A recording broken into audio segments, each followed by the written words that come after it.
Schiche Mames.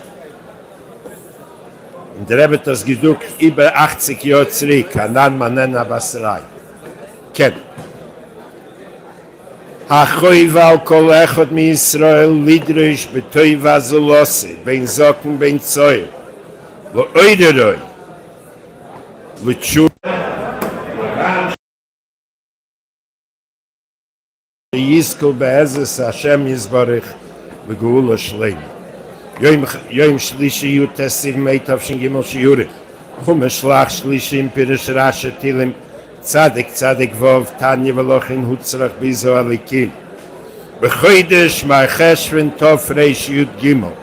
Kova tzemach tzedek movada shiurim acherim. Shir limud madeni avis keini meiri verabi. Bechol yem shtei shois umechza. Bechoidef maschel misho asiris lailo. Bakayitz misho reviis lifnis boike. Shtei shonim hoya limud kabolim biurich sidus. Achaz man ze ad el tofreish te zayin.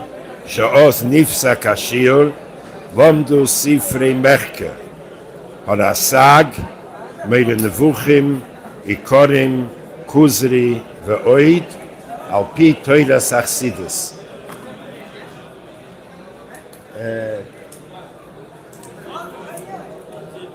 Mit Pisgome Azmur, der Seichel und Midas Gebäu von Achosid, das Vierech, sein erster Yechidus bei seinem Leben. Der erste Yechidus, das Vierech, Mehus Atzmi von Achosid.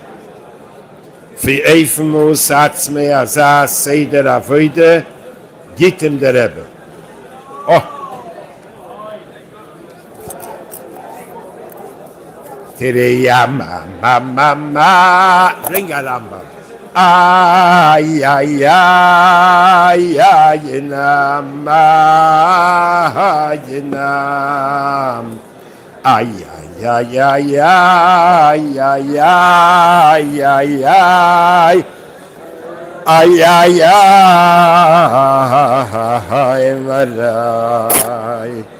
am ma ay ay ay ay ay ay nam ho ho yidim ay ay ay ay ay ay ay ay ay ay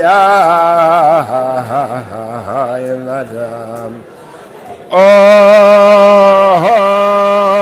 yo na na na ay ay ay ay madam ay oh,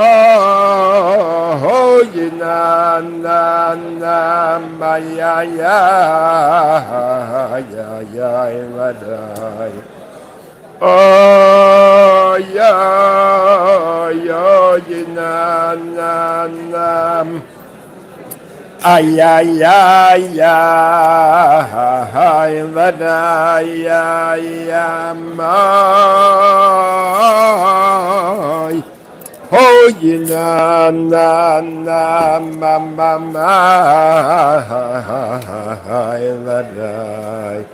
Tereya vadai ya mai vadai ya ay ay ay ay. Oh, ya vadai ya mai vadai ya ay ay ay madam. Der erste Sache machen dem Siyum. Ja, you have his name. You have his full name.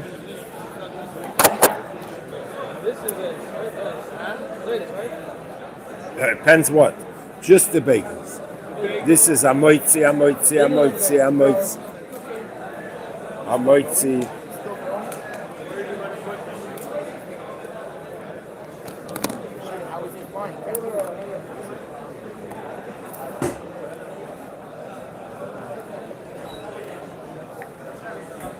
Mit Beder Elam soll sich hereinsetzen zu den Eltern. ist nicht kein Schmuggelsburg, das ist ja eine chassidische Verbringung. A Siyum Harambam.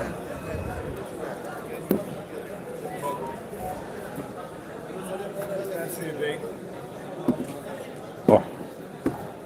Shakoyach. Lechem nicht. It's amazing that I remember Maharaj with the three big ones. Ja, ich hatte Kuchen.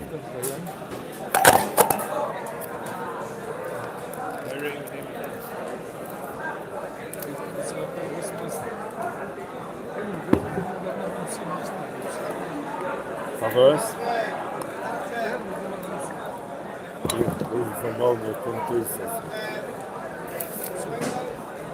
Only the bagels.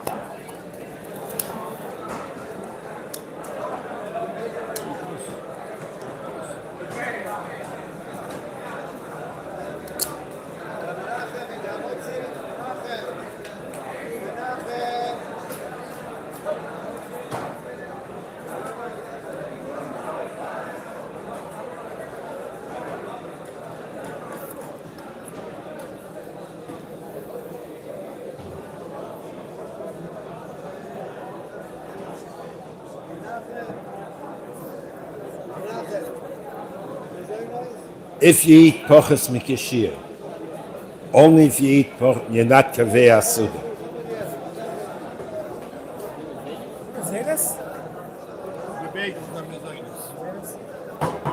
Heimke sudas mitzvah sich mishtatel, wenn die Dena halachos der Avatom mashpia.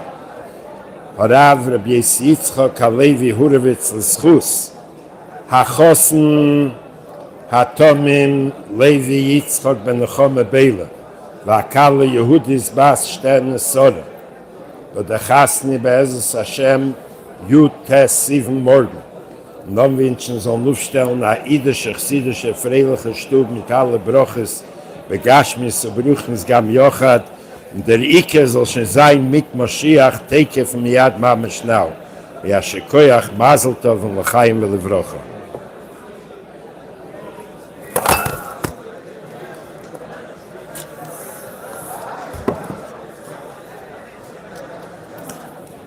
Das sagt noch nicht mit dem Machen dem Siyum. Man hat noch einmal dem größten Covenant Schuss an dem Aspia und Schliach von Yerushalayim ir HaKodesh Tibone v'Sikoyim Heide v'Yameinu Amen Harav Reb Tuvia Silberstrom נמצא איתנו אז נבקש ממנו שיעשה לנו הסיום סיום על הלכות כליים והסחולת מתנס עניים מעשים מהיום יום צטון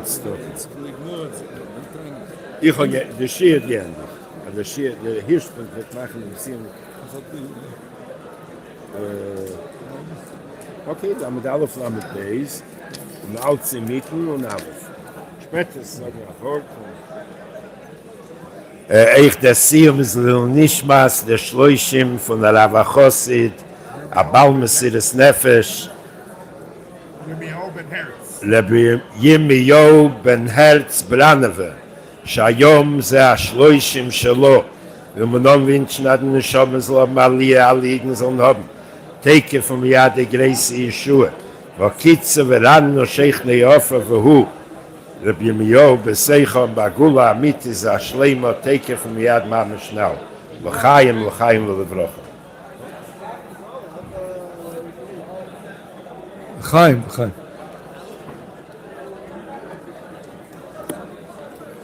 המלביש את חברי כליים, מי שמלביש את מישהו אחר בכליים, אם הויה הלובש מזיד, הלובש לויקה. זה שלובש הוא לוקה. והמלביש, זה שמלביש מישהו אחר, הוא עובר משום ולפני עיוור לא יסיתן מכשול. כי הוא גורם מכשול לחבר. ואם לא יודע הלובש שהבגד הוא כליים, אם הלובש לא ידע, והויו המלביש מזיד, המלביש לויקה והלובש פוטו, כי הוא לא ידע. כהנים שלובשו בגדי כהונו שלוי בשעס אבוידה, אפילו במקדוש, לויקין מפני או אבנת, היות בין בגדי הכהונה יש אבנת, האבנת הוא כלאיים.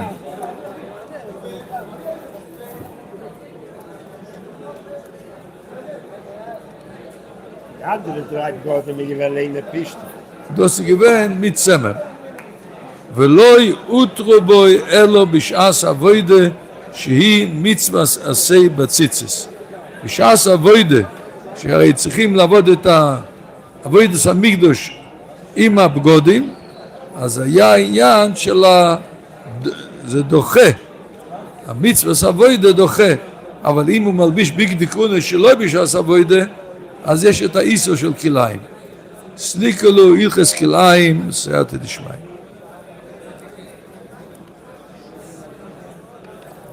הלכס מתנס עניים. יש בכלולון 13 מצווס, 7 מצווס 10, ו6 מצווס לא יעשה, וזהו פרוטם. להניח פיו, שלא יאכל לאויסו, להניח לקט,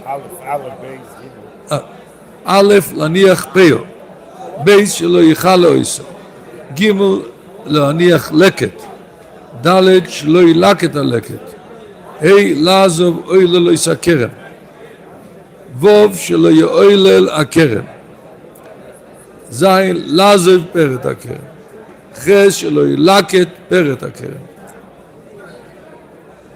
ט', להניח שיקחו, י', שלא יושו לקחת השיקחו, י' להפריש מייסו לעניים, י' בייס ליתן צדוקו כמיסס יוד, י' ג' שלא יאמץ לבובוי על עניים. וביום מצווס אלו בפרוקים אלו, פרק ראשון. א', סעיף א', הקויצר סודהו לא יקצר אסכול הסודה כולו, אלו יניח מעט כמו לעניים בסוף הסודה. שנאמר לא יסחלה ועשותך בקוצרך, אחד הקויצר ואחד התוילש. וזה שמניח הוא הנקרא פר. אין סעיף, לא? אין סעיף. Jetzt, bevor ich zugelegt, der ganze Welt, die Gulleschleim. חיים לחיים. Heim.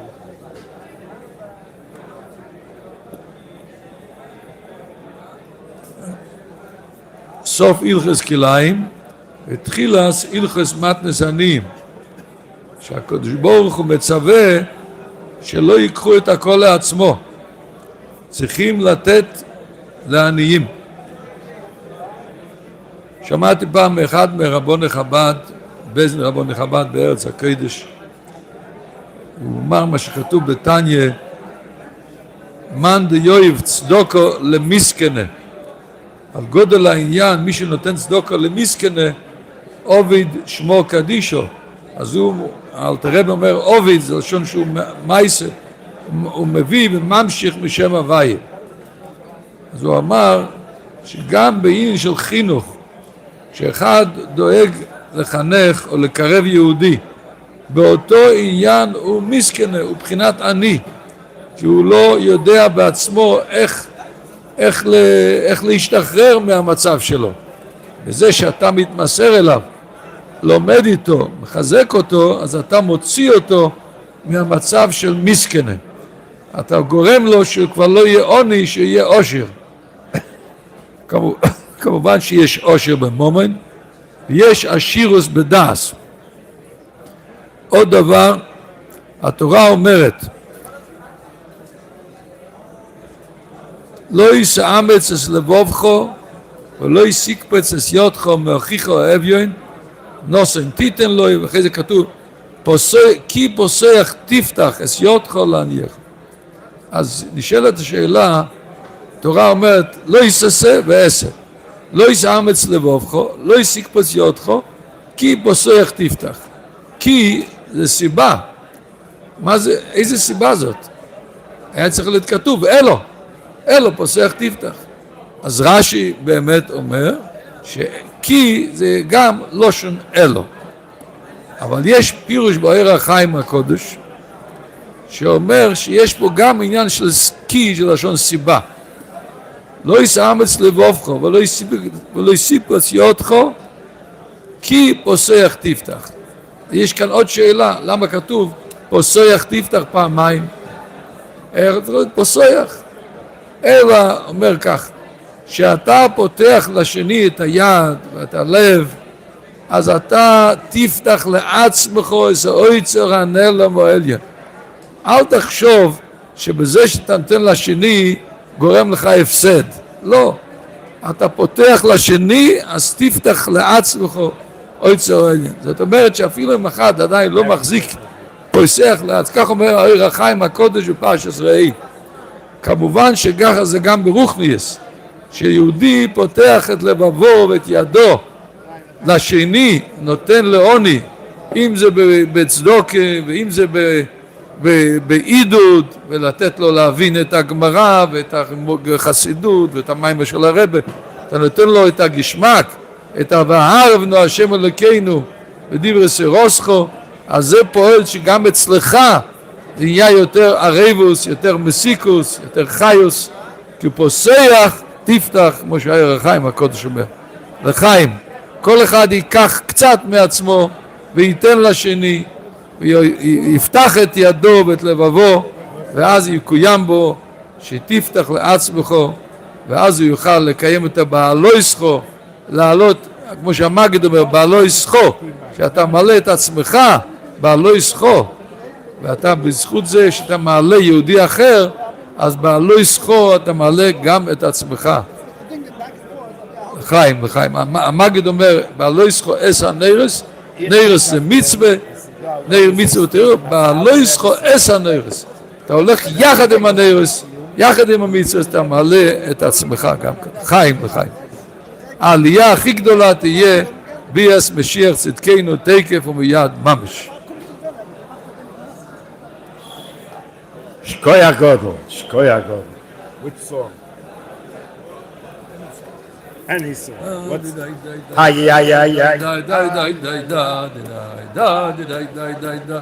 Ay ay ay ay ay ya did I die die die ay ay ay ay ya did I die die die ay ya ay ay ay ay ay ay did it my ay ay did it die die ay ay ay ay ay ay did it my ay ay ay ay ay ay ay ay ay ay ay did it die die ya did I die ay ay ay ya la la la la la la ya ya ya did da da ya la la ay ya ya ya ya ya la la la la la la mama did da da ya ay ya ya ya ya ya ya ya ya ya did ma ya ya did da da ya did da did ma da da da ah did da did ma ya ya did da did I die die die did it mama mama mama ya did I die die die die die mama mama mama did I die die die die die ya die die die dam did I die die die die die ya mama mama did I die die die die die mama mama hey I die ya ya ya ya did it my ya ya did it die did I die Allah da da da ya did I die die die did it my ya ya did it die did I die die die did it mama עוד וורט אחד של הרבי שהרבי אומר מיקשו אחס זוב טוב מיקשו אחס איך יכול להיות שהשיבס קני המנוירו שמאלתר רבי אומר שכל אחד זה סוג אחר כמו שיש חסד וגבורו שזה הופכים זה מזה שיבס כאן, איך יכול להיות מיקשו אחס? אז זה רק בכוח של נוסי הדור. זה העניין של ארן הקיין שבדורנו, כוח נוסי הדור יכול לפעול, שאפילו כולו מיקשו אחס. Shkoya Godel mit jetzt beten. I got your first name. Gottfried. Von der Rav Achosid, Rav HaProfessor Aye Gottfried, Aid, was sie gewähnt, a Talmud Chove von dem Bala Schloishim, Rabbi Jan Branove, Eider geben will ich nur sagen ein Wort. Ist Karem geworden in Russland. Hat Reb Note Bakan gesagt, kann man auf lernen Teile. Aber das Lernen hat Rabbi als gelernt Breishis, gesessen 2 Wochen betracht, was ist Breishis, was ist Gefahr Breishis. 2 Wochen. Noch 2 Wochen ist gegangen zu Bora, bei Schaffen, Jeschmeayen. Auf dem ist gesessen noch 2 Wochen. Danach ist gekommen zu Lekim Gott, dort ist ein Onashir. Hat gemacht der Cheshma, als soll durchlernen Chumash, der darf lernen, leben etliche 1000 Jahre. Also auf jeder Wort 2 Wochen. Hat Machel hat durchlernen Chumash, sagt es, auf alle Scheiles. Ja. Bechovet Godel, Arav Aye Godfrey. Yiddish, Hebrew, English, Yiddish, Hebrew. I have to say L'chaim, L'vracha. Elias Neshama for Yirmiyahu Ben Hertz. Professor Bradimer, L'chaim. Just let me tell you, there's a live hookup in the whole world. You see it. We have a couple of first, we have 3 limitations. First of all, I'm going to speak in English. That's already a limitation. Many people are not going to understand. But the second limitation is Professor Bradimer has not been actively teaching and researching for many years. So most of the young people have no idea who he is, who he was, even though he passed recently. And the third thing is, Professor Bradimer's area of specialty was in science. Does anybody know what is magnetohydrodynamics and the energetics of liquid metals and what that has to do with anything? Adarabba, Baruch Hashem, most Bochum don't even know what is science. I mean, they know that the telephone works, so they know that something's working. So I'm going to give you a crash course in science. If it does not work, it's physics. If it stinks, it's chemistry. And if it wriggles, it's biology. So now you know everything about science you have to know. In a word, I've said in the name of different Rebbes, I think Polish Rebbes, that when Mashiach comes, there's going to be a string wrapped around the world, and there's going to be a malach on each side of the string. The string is a string of emunah, and they're going to shake that string very, very hard, and many people will fall off, and a few will be able to keep the emunah till Mashiach comes. This is the right place. Ein mezarzen ela lemizurazen, right? You encourage the people who are already on the path. This is a place of emunah, the way the Rebbe taught us. Professor Bradimer, as great as he was as a physicist, and in his circle were many Nobel Prize winners and heads of state and billionaires, and he was moving in the high circles, not because he liked high circles, but because people wanted to be among the best. He was among the best of the best. But he was a man of Pashut Emunah. They say of the Rebbetzin that I read that the Rebbetzin Chayamushka said, people, Yanko! The Rebbetzin Chayamushka said that people don't understand the greatness. They ask, what do I believe is the greatness of the Rebbe? They're going to say it's the Nesius, he's a leader. Others will say it's his scholarship. Others will say the Nisim and the Flois that he does. And I say that the greatness of the Rebbe is that he has the emunah of a 5-year-old child. That's godless. Any 5-year-old child could have the emunah of a 5-year-old child. But if you're one of the Chachamim Gedalim, like that every Inyan in reality is like the ways of Elokim B'Gematria Teva are open for you because you just understand the world at that level. It's like Yisroi. Matan Torah had to happen in Parshas Yisroi, which is named after somebody who knew all of the Goyishkeit in the world. So when you learn all the science, one of the people that was in the orbit of Professor Braniver through the Be'or HaTorah conferences that took place in Florida was a big chassid, Bal Tshuva, Avraham HaSofer.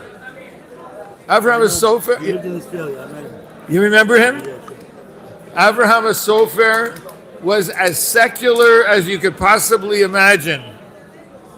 And he became a great Bal Tshuva. He described it like this: I drank the cup of secularism to the dregs.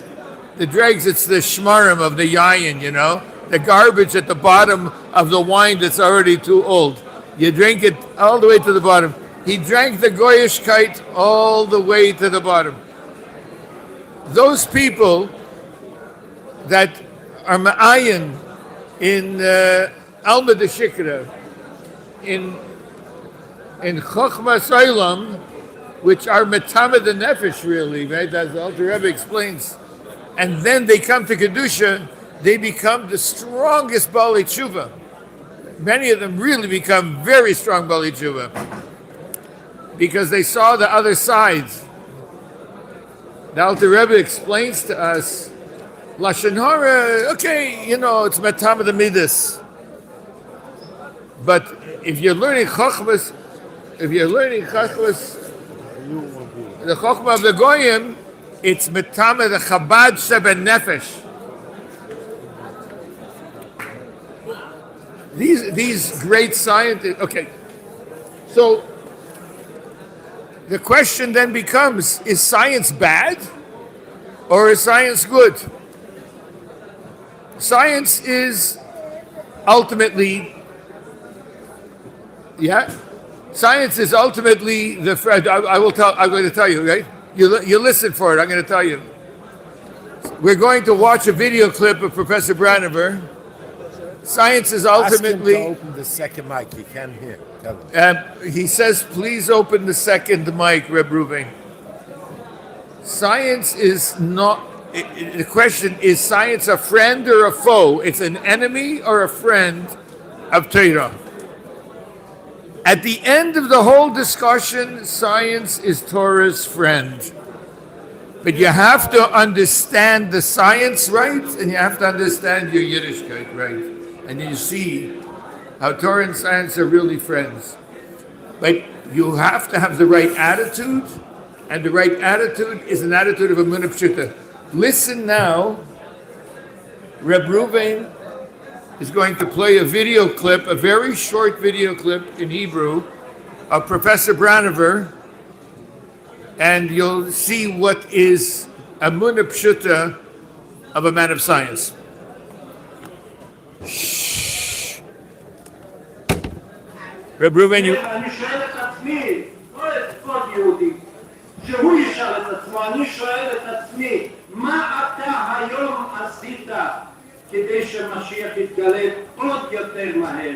אני ארשה לעצמי לסיים את דבריי במה שכבר אמרו כמה וכמה פעמים במשך הערב הזה. אני מבקש עוד פעם, 3 פעמים, להכריז כולנו יחד, להכריז את ההכרזה איתי, כי ההכרזה הזאת גם מועילה, גם מזרזת את ההתגלות המיוחדת.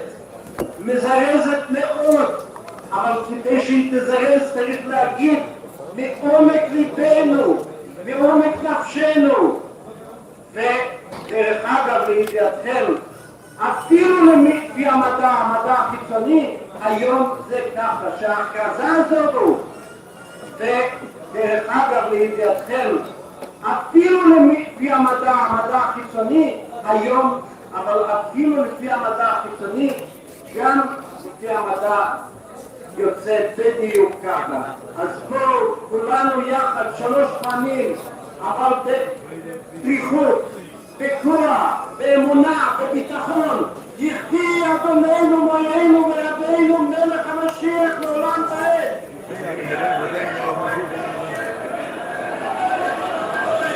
יחי אדוננו מוינו ורבנו מלך המשיח לעולם ועד.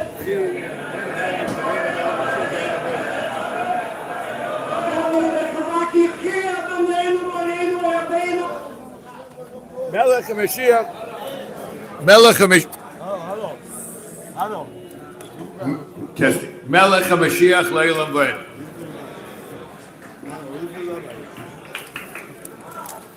I want to tell a story that very, very, very few people know. The context of this story are the Be'or HaTorah conferences. The purpose of those conferences were to create a kind of a bridge that the secular Jew should be able to understand that you can be a scientist and a maimon at the same time, that there's no conflict. But in order for there to be no conflict, you have to have Teres Emes coming at you somehow, and you have to have a proper science coming at you. The problem is, science becomes contaminated with beliefs that have nothing to do with science itself. For example, the age of the universe, or Darwinian evolution, or heliocentrism, the sun being in the middle and everything going around it.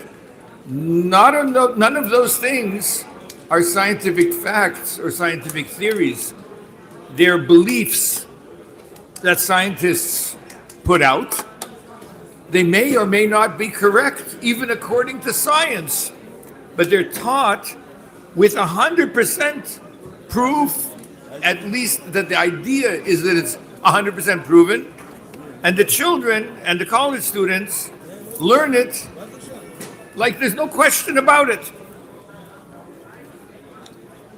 So I want you to understand that there are dozens, maybe hundreds of scientists that are Orthodox Jews, that try to explain the relationship between Torah and science.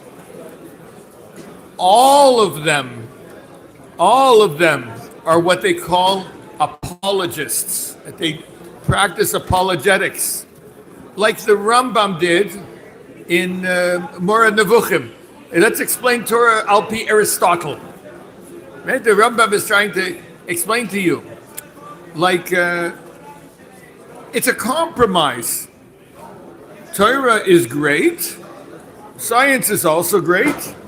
This is not what I'm believing. I'm saying this is what we're shown. The way of most of the people who explain Torah and science will say, you have to accept science. It's the truth when you study nature, and you have to accept Torah because that's the truth. So if they disagree, we must find a way to fit them together, and we could fit the Torah to make it fit the science. It's very, very popular. You have a Natan Aviezer wrote a book, Fossils and Faith, and he fits it all in. Darwin evolution. It works according to the Torah. It doesn't work, but he writes a nice book about it.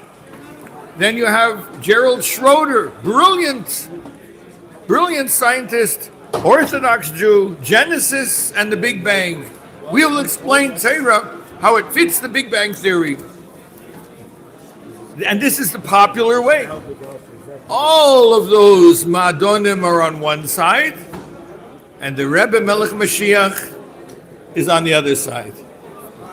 The Rebbe Melech Mashiach says, the world was created in 6 days, and on the seventh day Hashem rested. That's the facts. Now, how does that work with science? Let's figure it out. And then he will flip the question, and he'll force the scientists to defend the Rebbe's arguments against their theories.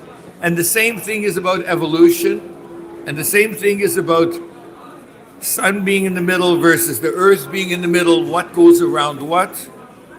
The Rebbe knows the science.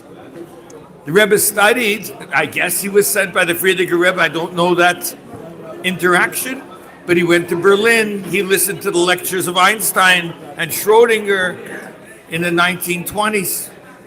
He went to Paris and he studied at the Paris Polytechnic, and he studied calculus, and he studied electrical engineering, and he served here in the United States as an electrical engineer during the war years in the Brooklyn Navy Yards. Science is important.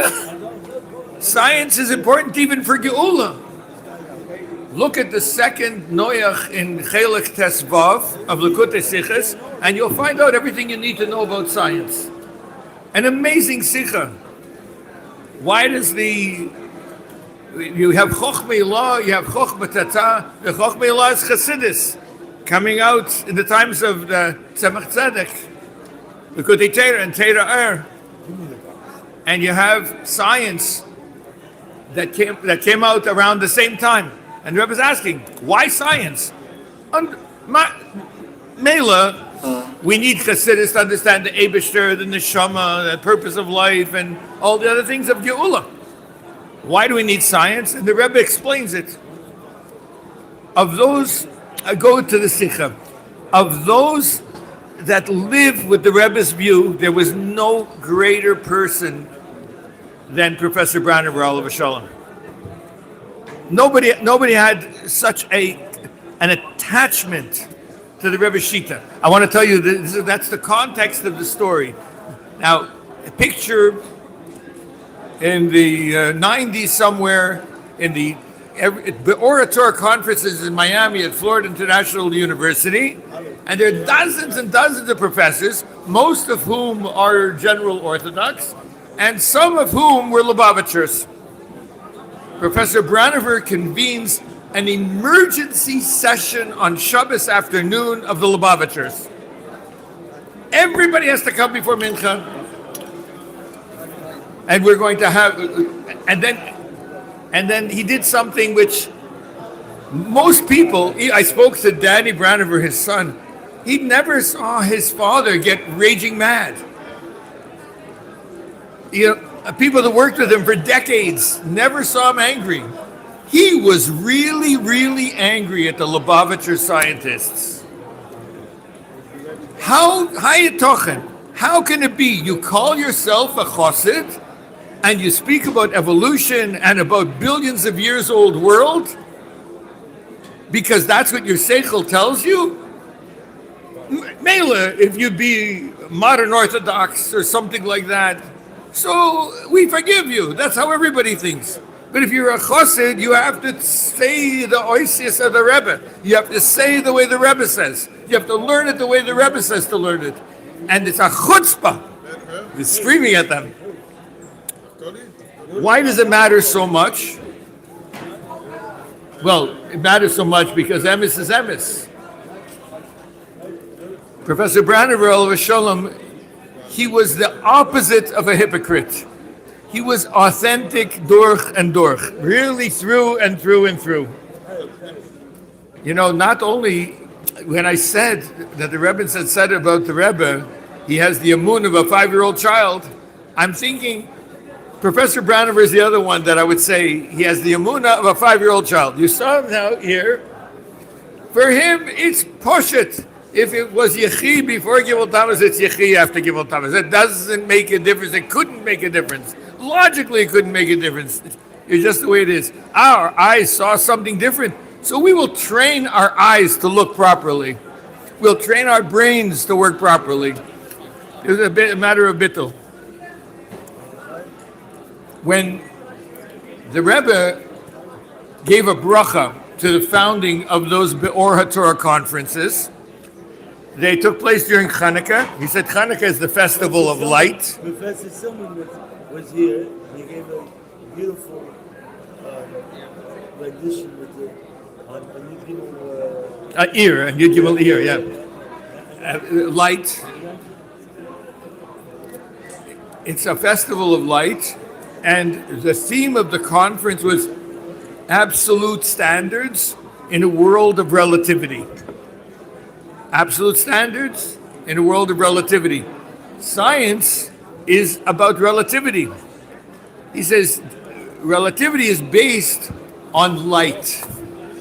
There's something special about light that teaches about absolute and relative. Now you want a physics lesson? I'm going to teach you Einstein's special theory of relativity. Al regel achas. Everybody knows E equals mc squared. What is the c? C is the speed of light. The speed of light is constant in every frame of reference. That means no matter how fast you're going, if you're watching light move, it's going 186,000 miles a second. Let me tell you why this is weird. If you're standing on a subway platform and you're watching a subway car go by, and there is somebody throwing a ball in the direction of the subway on the subway car. He throws the ball 50 miles an hour, 50. The subway is moving 50 miles an hour in the same direction. So what will a person on the platform see? The ball is moving 100 miles an hour. 50 miles an hour the car is moving. Now he's inside the car, he's throwing it 50 miles an hour. So he already has that 50, it's another 50. 50 and 50 is 100. What if he would be throwing the ball the opposite direction? The guy in the platform would be seeing that the ball is stationary as the train is moving. Because 50 miles an hour this way, minus 50 miles an hour the other way. From the platform, it looked like the ball's not moving. Light doesn't work like that. If you're going in the direction of motion, it still looks like it's 186,000 miles a second. If you shine the light the opposite way, even you're standing outside on the platform, kaviyachol, even you're going 99% of the speed of light, and you shine the light, it's not going to be looking like it's going double the speed of light. It's going to go the same speed of light, whether you're riding in that car or you're standing outside, standing still on the earth. That is the absolute aspect of light in nature, beteva, revealed to Dor Shvi, as Einstein explained it. What is the nimshal? Ki ner mitzvah v'teira er. Teira is er. Torah is the absolute around which everything else is relative. So if you want to be like all the other scientists, so Torah is, it's bigger than science. 10 times bigger, 20 times bigger. It has an erech. But if you're a chosid, and you know what is elikus, at least you know what it is you don't know about elikus. It's Ein Sof. There is no erech. So a scientist that's a chosid cannot tolerate the idea that you have to fit Torah to match the science of the day. This is the Rebbe's view. This was Professor Branover's style. I'll give you also, I'm going to give you another story about this. But before the story, I mentioned a couple of the professors, Natan Aviezer and Gerald Schroeder. I had the zchus to sit on a panel talking about creation and age of the universe and evolution, and I asked a very simple question.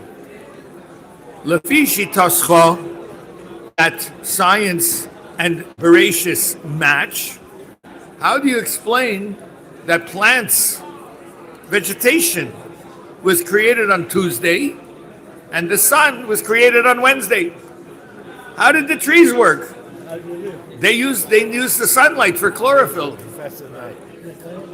By the end, they admitted that no, you don't have to.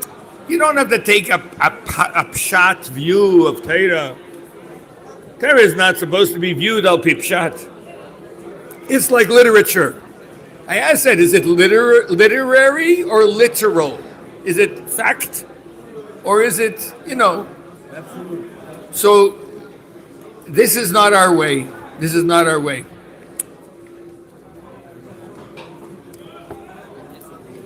I will give you another picture. These people, the scientists, the professors, the Rebbe wants them to stick with their work. I was banned from yeshiva. When I became Baal Tshuva in Tavshin Mem Aleph, I wanted to go to yeshiva, but I was in the middle of a PhD program in university. And the Rebbe's view was, and the Shluchim told me, the Rebbe never lets you guys out. Why? Because you're worth more to the Jewish people with 3 letters after your name. Why? Because if a rabbi comes and tells a college student to put on tefillin or a girl to light Shabbos candles, well, that's what rabbis have to do. That's their job. But if somebody is a professor, has a doctorate, tells you, oh, you have to listen. It's oilam goilam. And the Rebbe is using oilam goilam to help Klal Yisrael find their way properly. I'll give you an example, amazing example. Professor Branover told me about one Machane Yisrael conversation, because the Rebbe Branover attended Machane Yisrael meetings, and David Chase, the famous David Chase, banker, that the Rebbe loved very much, and he loved the Rebbe very much. He was there, and the Rebbe is speaking to David Chase at Machane Yisrael, and the Rebbe made some point. I don't know what the point was. And then he turned around to Professor Branover and said, "Is that correct, Professor?" Well, Branover says the Rebbe himself knows, but the Rebbe didn't let him get away with it. Yes, but is it correct what I said? So he said, "Yes, Rebbe, it's correct." So the Rebbe turns back to David Chase and says, "Did you hear what the professor said? It's correct, and you have to listen to him. You know why? Because he is a professor." Well, I mean, nobody said it. I'm saying it. Oilam goilam. There's a mystique, and we have to, just like we have to use everything else to serve the Eibishter, we have to use that meritocracy to serve the Eibishter as well. Reuven Dunin, the Rebbe's tractorist. I read the Rebbe's tractorist. Shliach in Haifa. Shaliach in Haifa. Haifa. I read the story. I read the story in Beis Mashiach magazine, so it must be true. I think it's no worse than any other magazine or newspaper, that's for sure. So there, it talks about one time late at night, 2 big black limos pulled up in front of 770. Out of the first one come snipers, armed guards, taking positions around the perimeter of 770. And out of the second one comes guys with briefcases. Late at night, and they come up, they walk straight in, and they go into Gan Eden Elyon, and they spend there some considerable amount of time. And later they come out, the men with the suitcases go back into their cars, and then the armed guards go back into their cars. Everybody drives away, and it's over. Except Reuven Dunin watched all this. And he came, and he had the unbelievably rare privilege to be able to go into the Rebbe whenever he wants. So he comes into Gan Eden Elyon. He says, "Rebbe, what was that all about?" He said, "They came from the Department of Defense." What did they want? They wanted to learn about atomic energy, nuclear energy. Reuven Dunin says, "I hope you didn't tell them anything. Nuclear energy is very bad. Makes bombs, kills people."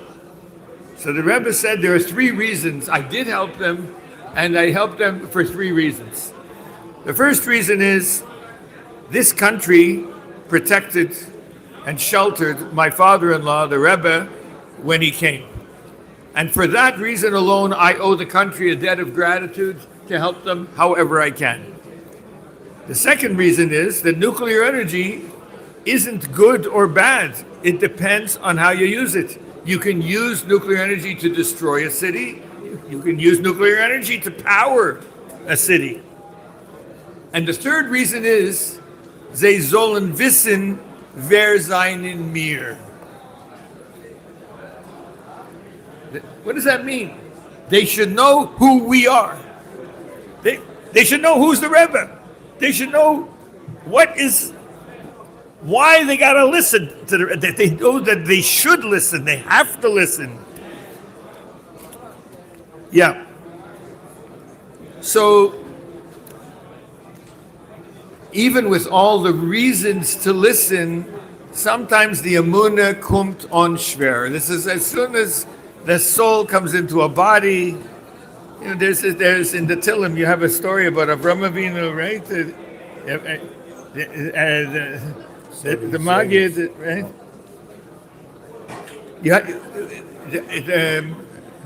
I don't remember the details, but as soon as the neshama comes into a body, already you have trouble with emunah. It's a challenge.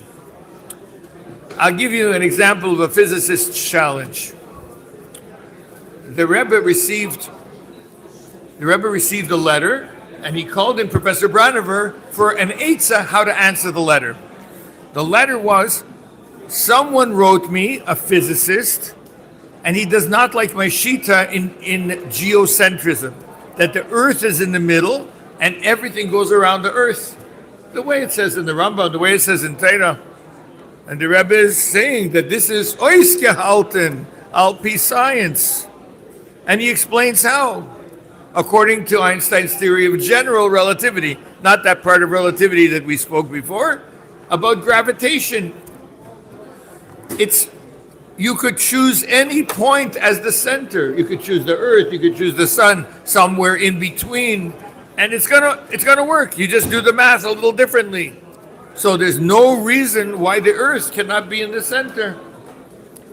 So the Rebbe has a letter where he explains that, and this guy doesn't like the logic, and he challenges the logic, and he wrote a rebuttal, a refutation of the Rebbe's view. Rebbe, that would be true if ABC, but the facts are DEF, so how do you defend your view? So Rebbe asks Professor Branover, how should I respond? So once again, the chassid, the professor says, the Rebbe himself knows. I mean, who sat with Einstein giving relativity lectures? It wasn't Branover, it was the Rebbe. Besides which, even if he was never there, he would know. The Rebbe was there with Einstein and Schrodinger in Berlin with the physics lectures. Even if he would not have been there, he would know what it is. So the Rebbe asks him, find me the best. He says, so can you answer? You're a physicist. He says, Rebbe, it's not my field of physics. I can't answer. I know what you wrote. I couldn't answer any better than what you've already written him. I don't know how to answer his question specifically. So the Rebbe says, find me the best person who could answer this. After the microphone is off, I'll tell you who the physicist was. Find me the best person. So he looked for the best person. He looked for the best physicist that could answer exactly this question. And he met with him, and he said, the Rebbe received such and such a letter. He was a chosid. The Rebbe received such and such a letter. How would you answer it? He says, you idiot. Who do you think wrote the Rebbe that letter? It was me. So Branover said, so in that case, you're the best person to answer your own question. I want you to write up an answer. And we will actually print it in the B'or HaTorah journal. It's such a good question. You should write it up. He says, I don't want to write it up. He says, but you have to. Now it's already a hayrah from the Rebbe. So he wrote it up, but he wrote it up a little bit shvach. He didn't write it up b'shleimus. He kind of did a half job. The Rebbe said, I can't publish it if you don't write it up properly. He said, I don't want to write it up properly. I don't like the argument. I said, but does the argument work? He says, yes, it works, but I don't like it. Anyway, the argument went back and forth, and it was never written up properly. Unfortunately, we don't have the benefit of the final journal article.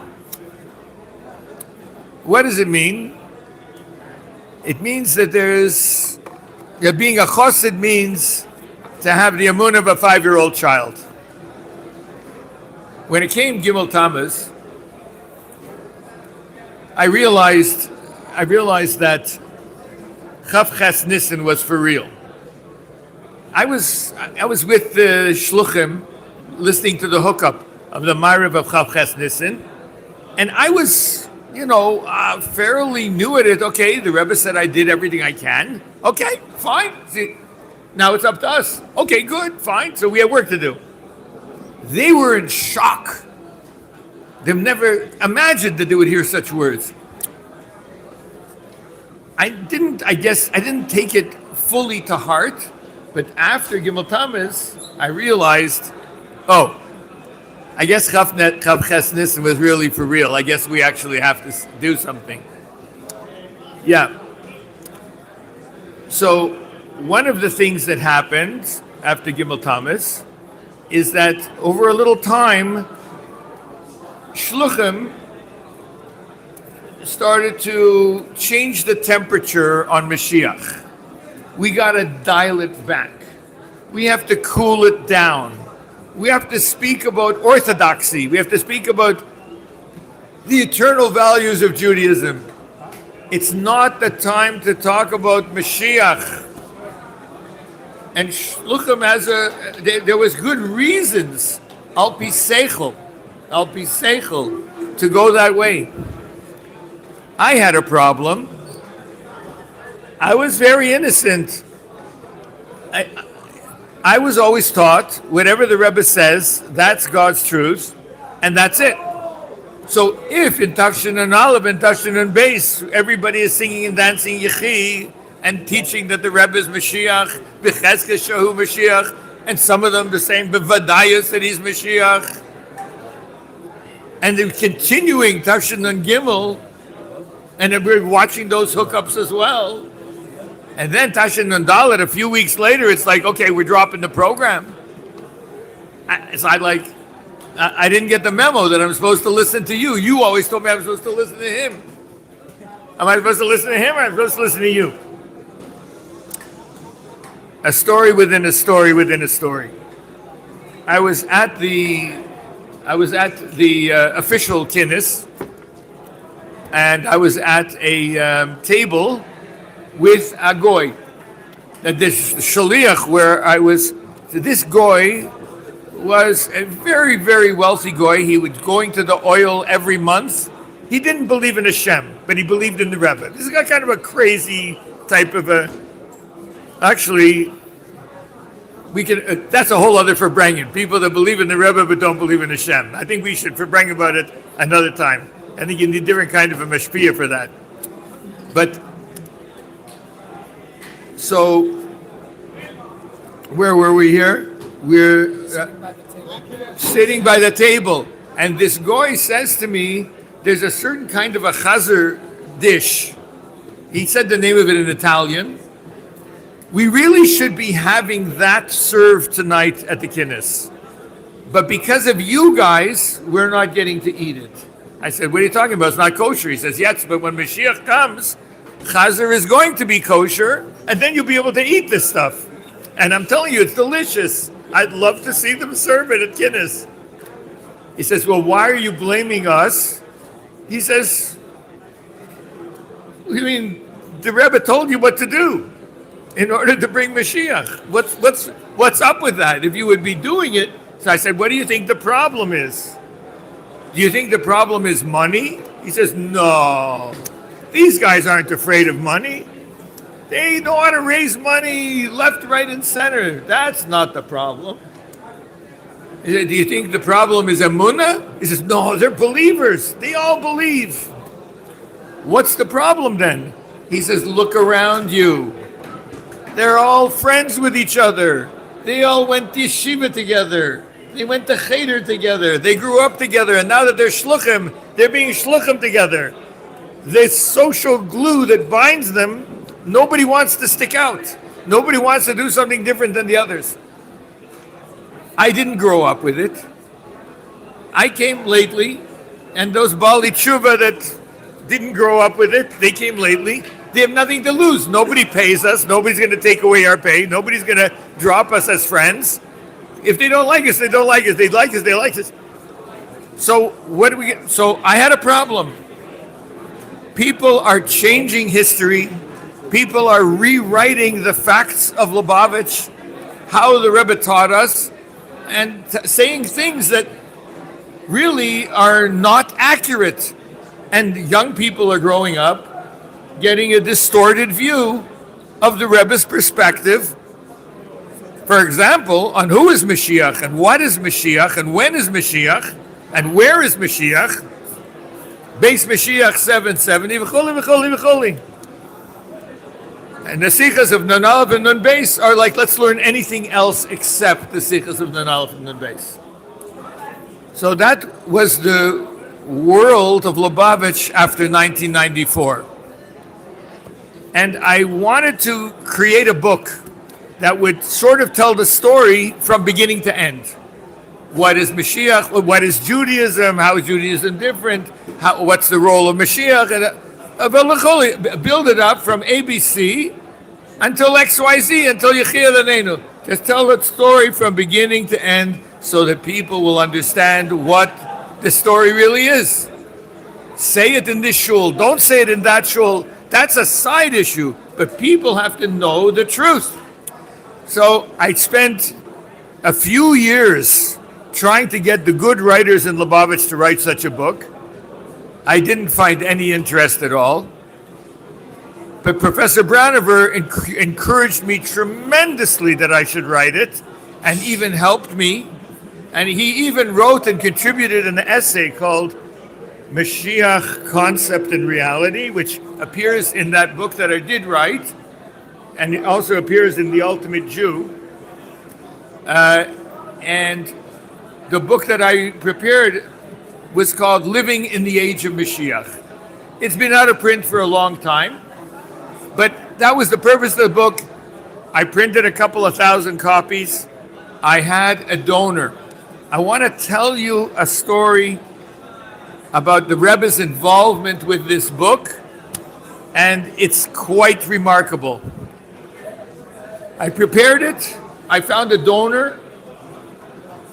Afterwards, I could tell you who the donor's name is. It's not relevant to the story.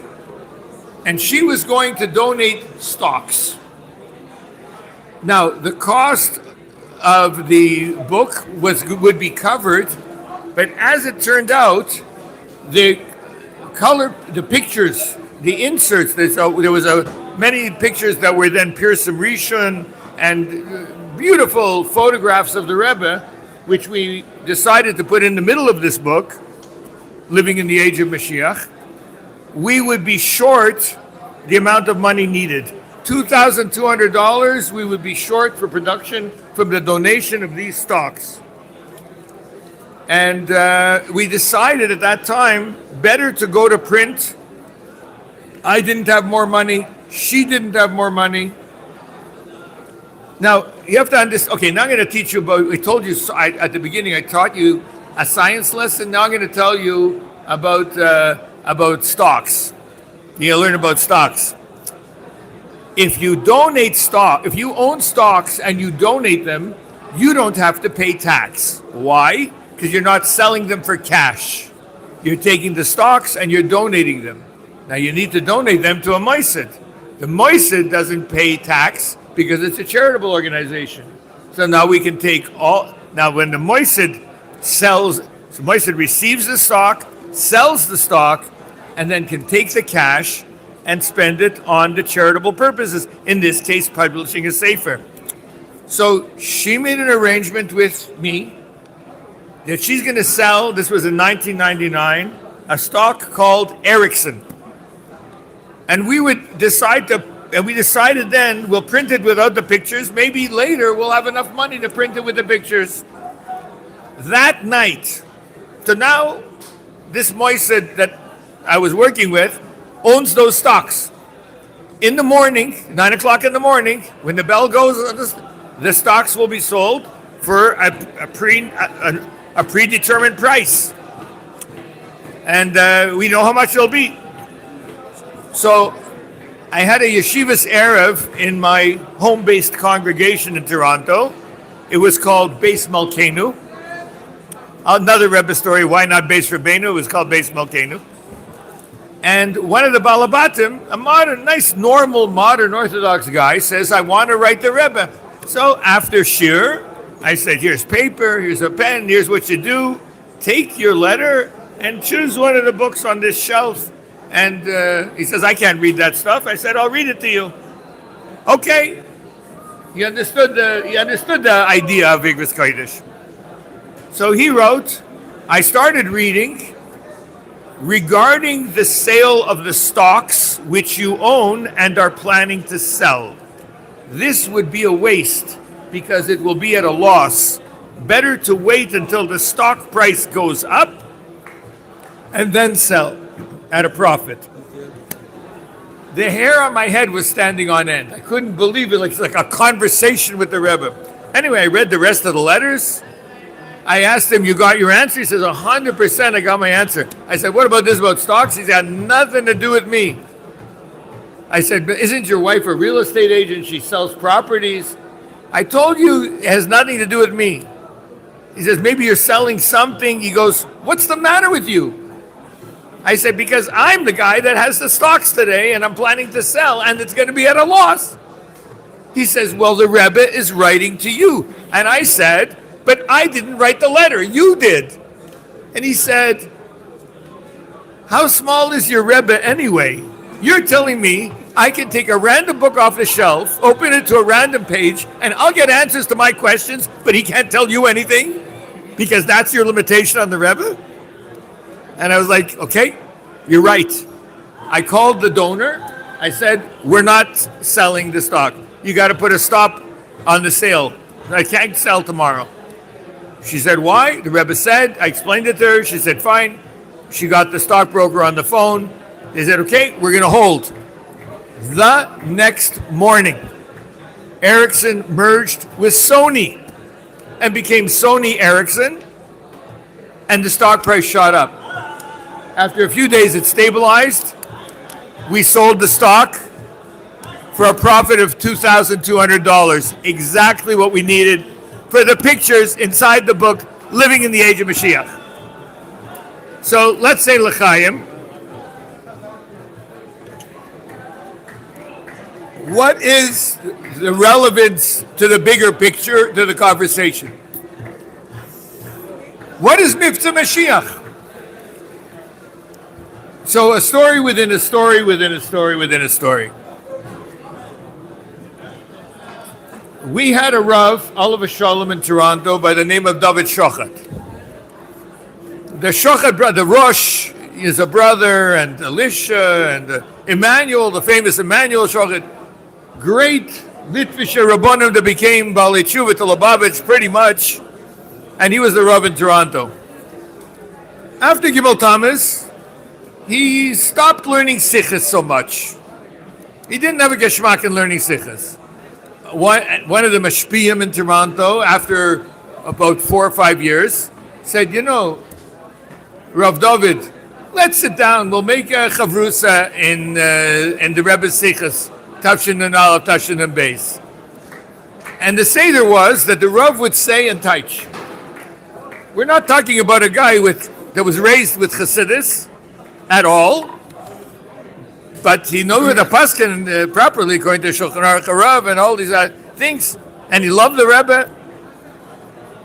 But so they would learn. So they came to the Sikha of Chaisara Tafshin and Beis, and they read the first ois, in which the Rebbe says, I think it's 5 times that the mitzvah, now, the one thing we need to do is Kabbalah's Pnei Mashiach B'Poel Mamish. Kabbalah's Pnei Mashiach B'Poel Mamish. After they finish the first ois, the Rav says to the Mashpia, you Mishichисtim have it all wrong. But here's the tzum. Lefi shitascha, according to your shita, that Kabbalah's Pnei Mashiach is Yechia Daneinu, Mereinu V'Rabbeinu, Melech Mashiach L'Olam V'Oed. What's happening is, you go out on Mivtzayim, you put on tefillin, he makes a bracha, you put on the tefillin, he says Shema Yisrael, and then you say Yechi with him. You're completely wrong. According to this Sikha, Kabbalah's Pnei Mashiach is a Kavanah Klolis for everything that you do. And a Kavanah has to come before the mitzvah. So, Lafi Shitascho, you should be saying Yechi with them before you put on the tefillin, not after. Now, he didn't agree with the Shita. But at least he was honest enough to explain what we should do. What is Kabbalah's Pnei Mashiach B'Poel Mamish? I'll tell you, there's many ways of looking at it. What's the Kabbalah's Panim? What's Panim Chadashas? You have somebody you're supposed to look at. There's supposed to be somebody that you see. That's one of the reasonable. I mean, what did I have in that book? Pictures. Rebbe pictures. Is Rebbe pictures the ikar of our shlichus? Kabbalah's Pnei Mashiach, you may say, is Pneumius of Mashiach. What's the Pneumius of Mashiach? Pneumius of Torah. Learn Chassidus. Kabbalah's Pnei Mashiach is learn Chassidus. And you'll say that that's Kabbalah's Pnei Mashiach. But we see from the story that included in Kabbalah's Pnei Mashiach is Pashut being able to look at the Rebbe's pictures inside a book about living in the age of Mashiach. We need to see the Rebbe. We need to see the Rebbe now. Drop the yellow. Continue. I want to hear it. No, that's okay. Let's look at it. Look at it. Hey, Adonai, Mereinu V'Rabbeinu, Melech HaMashiach,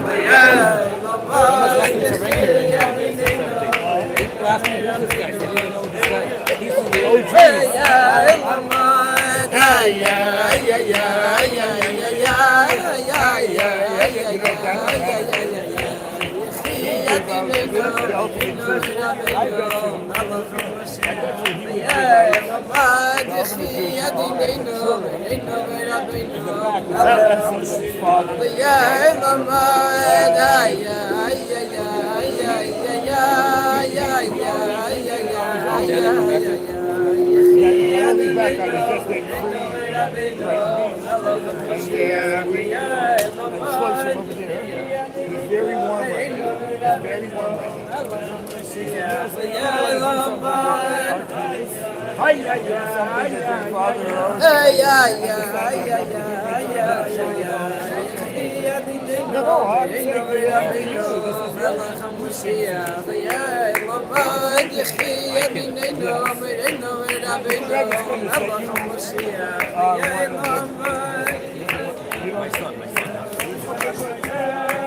Anyway, I just thought it would be a good thing to have English.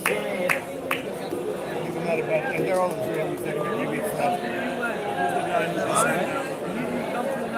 I should go to the UN. Tell them what to do. I don't know what to do. Yanko, I have enough to do plunging the toilet in my house. And taking out the schmutz from people's brains from science. Now I'm going to go to the UN and deal with all those scientists. That's why you're the person. Shep, you want me to do Sheva Mitzvahs with you? What time? You walk in here. The grandfather. All the schools come. Yeah. That's why you walk in.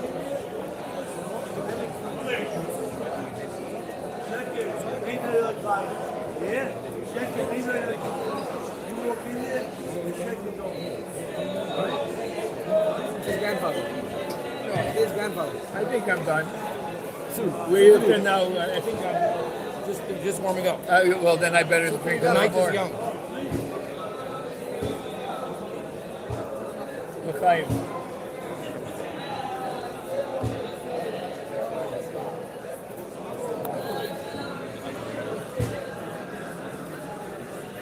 Then you have to, they say raise the fund.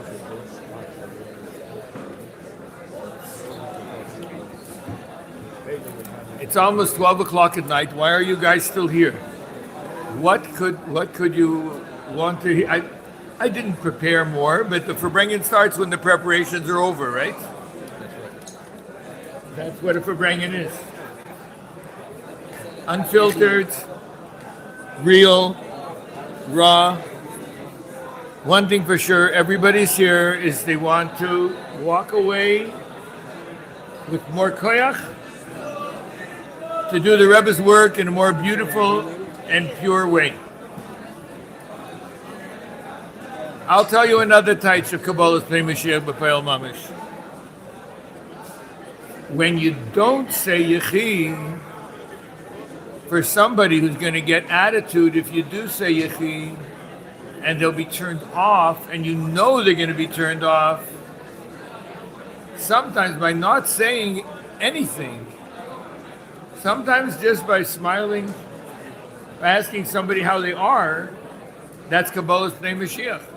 You have to have a yachas. I work a lot with children with autism. Not directly, I have an organization. There's a lot of people working, and there's a methodology, and it helps those children. The klal gadol is, in general, when you're working with children, when you're working with people, is you gotta warm them up. And the way you warm them up is you play with them. You do what interests them. And once they are interested in you and they trust you, they'll play your game. They'll work with you. It's the same thing it is with adults. There's a mimer of the Frierdiker Rebbe, I think in Tafshin Aleph, Vayita Eshel. Tafshin or Tafshin Aleph. In this mimer, the Rebbe asked, why did Avram Avinu do a whole thing with food and benching and thank the one who owns the food and all that expense and Haravanya and making that whole thing? If his whole purpose was teaching, he knew how to teach. Go to the marketplace, stand on a box, and tell people about the Eibishter and Milvadei and explain it to them. And the Frierdiker Rebbe says there, not everybody is philosophical, but everybody loves food. Everybody Loves food. Food. Everybody loves food. You can reach people in different ways. Kabbalah's Pnei Mashiach sometimes is by not saying Yichud. I'm not, a person to be shy, but you have to know how to get to the heart of the person. Because it's unprepared, I'm going to tell a story which I think I've told here before, but I'm going to tell it again now. I think there's tremendous things to learn. I used to teach at the University of Toronto.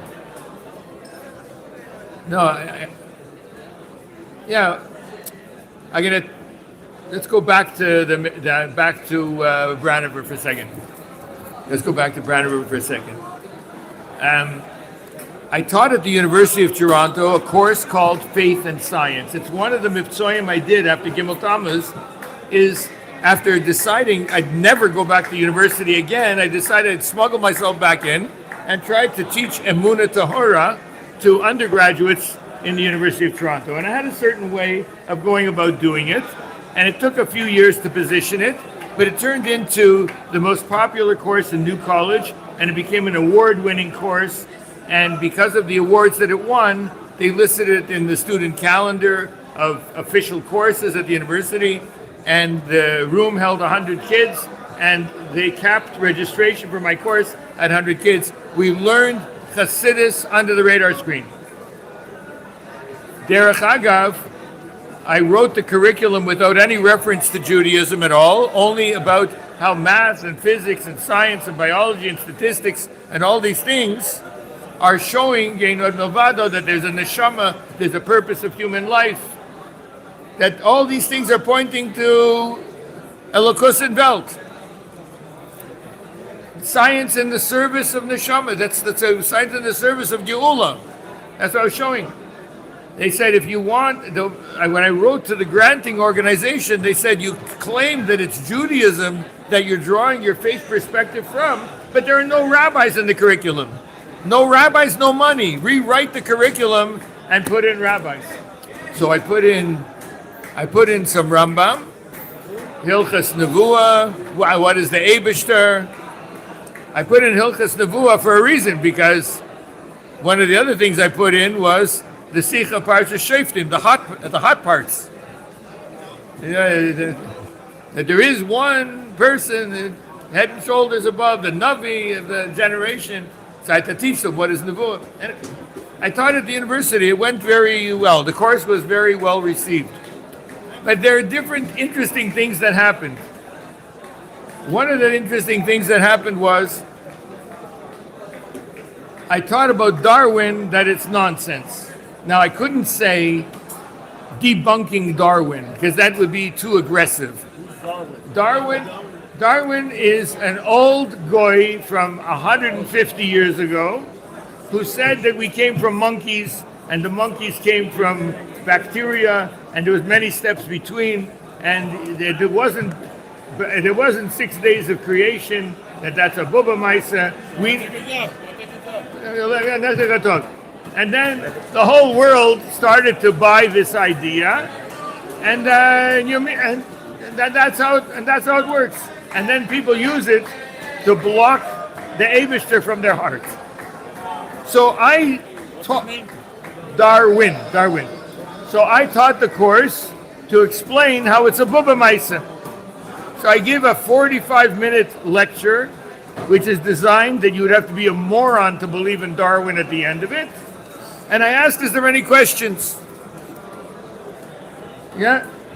Before I got the word out, are there questions? One nice Yiddish Aponim stands up and says, look at this guy. He's wearing a skull cap. He has a beard. He's preaching to you. This is a university. This is not a religion. This is a faculty of arts and science. This is no other professor is saying such things. Everybody else is teaching properly. How you can't accept preaching in a university? He should be kicked out. I can't believe you're taking this lying down. We need a revolution. He didn't say those words, but that's what he meant.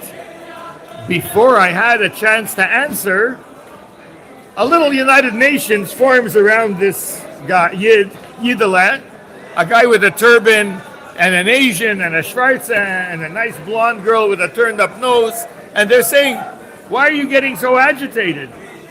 The sources that he quoted don't exist, or there's something wrong with them. The math that he calculated is incorrect. Why, he doesn't need you to believe like he believes. The professor told you, you could believe like him, but if you write a lousy essay, you're getting a failing grade. And if you say the opposite of him, if you argue your paper correctly, you could get an A. He just wants you to understand what he's telling you. So why are you so nervous? So now I got to play the good cop. So I came over to him and I said, next Friday, because this started as Friday Mivtzoyim for me. So next Friday I have an office hour. I'd love to hear what you have to say in more detail. Please come to my office and we'll discuss it. So I came, he came, and of course my first question was, would you like to put on tefillin? He says, I knew I wouldn't get out of here without putting on tefillin. He starts rolling up his left sleeve.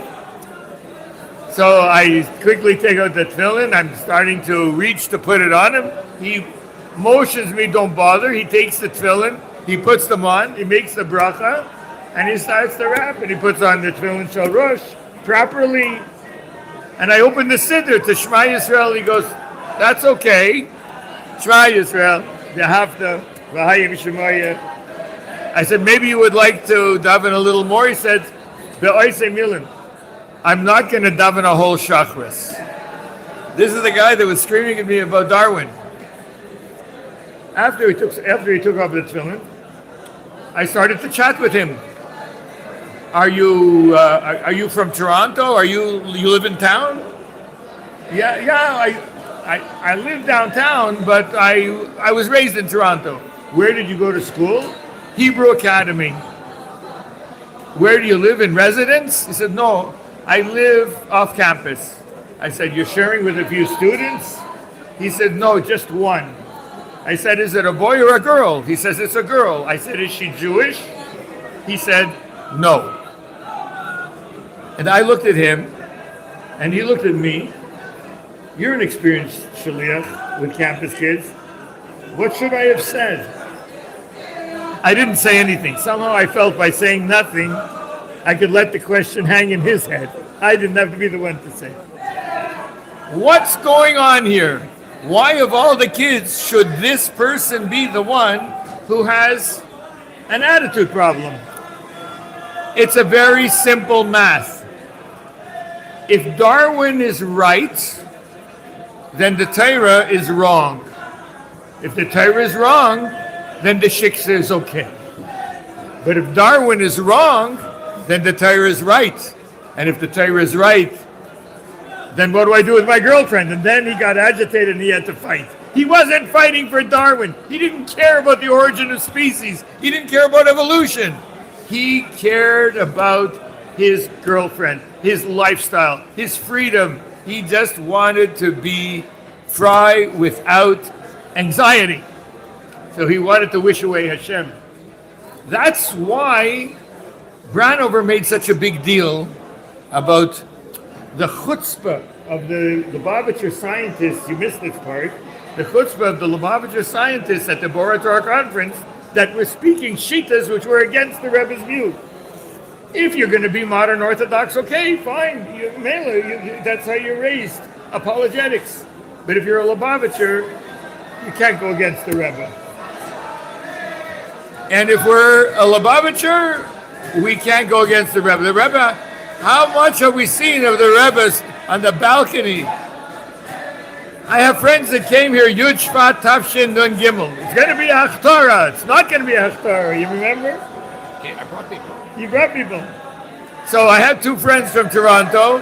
They were standing beside the cameraman right around here. The cameraman is watching the Rebbe. They're trying to present the Rebbe with a Michael Schwartz picture, and a label is pointing, look at the picture, look at the picture. The Rebbe is getting bored. Some Bucher gets excited and shouts Yechi, and the Rebbe goes like this. And all of a sudden the whole room explodes into Yechi L'Neinu. Goes on for some time. My friend asked the Goyish cameraman, what do you make of all this? He said, well, what are they chanting? So he pointed to these words over here. He says, well, one thing for sure. The only thing that man is interested in is those words. As Leibel Groner would say during Farbrengen, it's like after Gimel Tam, it's not saying that he was about Yechi. But he would use this expression, Agoy der Hert, was ist mit uns? A guy can see the truth. What about us? Do we see the truth? You should be matzliach to go and enter the heart of the Jew that you're working with, that you're dealing with, that you're talking to, and with each of the ways of Kabbalah's Bnei Mashiach, with each and everything that you do, it should be Kabbalah's Bnei Mashiach, and be matzliach. L'chaim.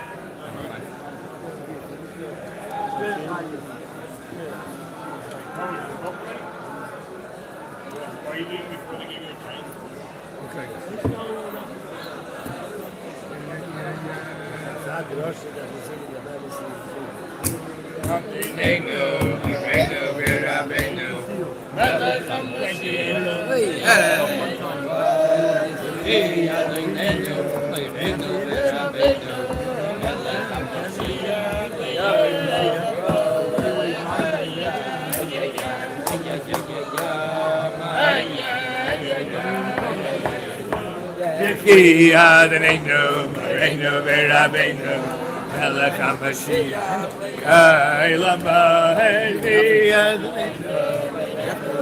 One of the Muslims want to hear the story of your dream. They never told you where to find it in the book. What page number? Basically, you had. Why later? It could be done now. Now, yeah. You think so? I think so. Yes, ma'am.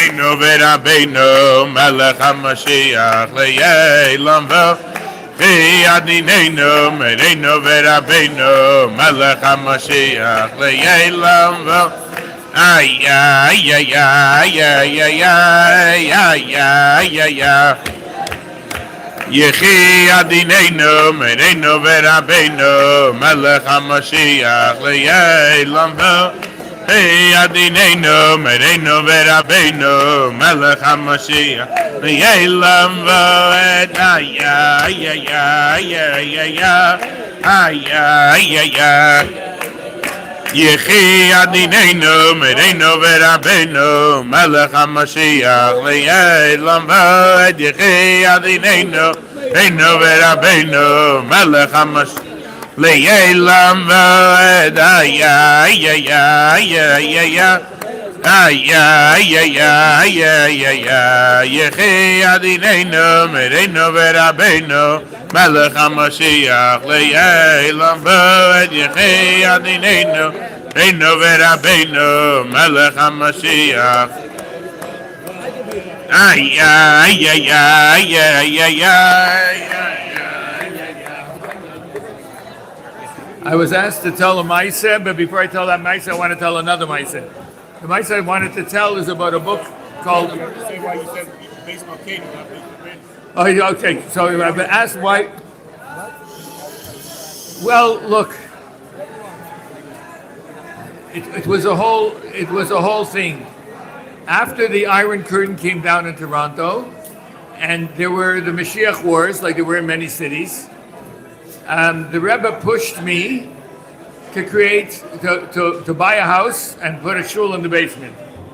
And once the shul was in the basement there, I had to give the shul a name. Congregation basement. Basement.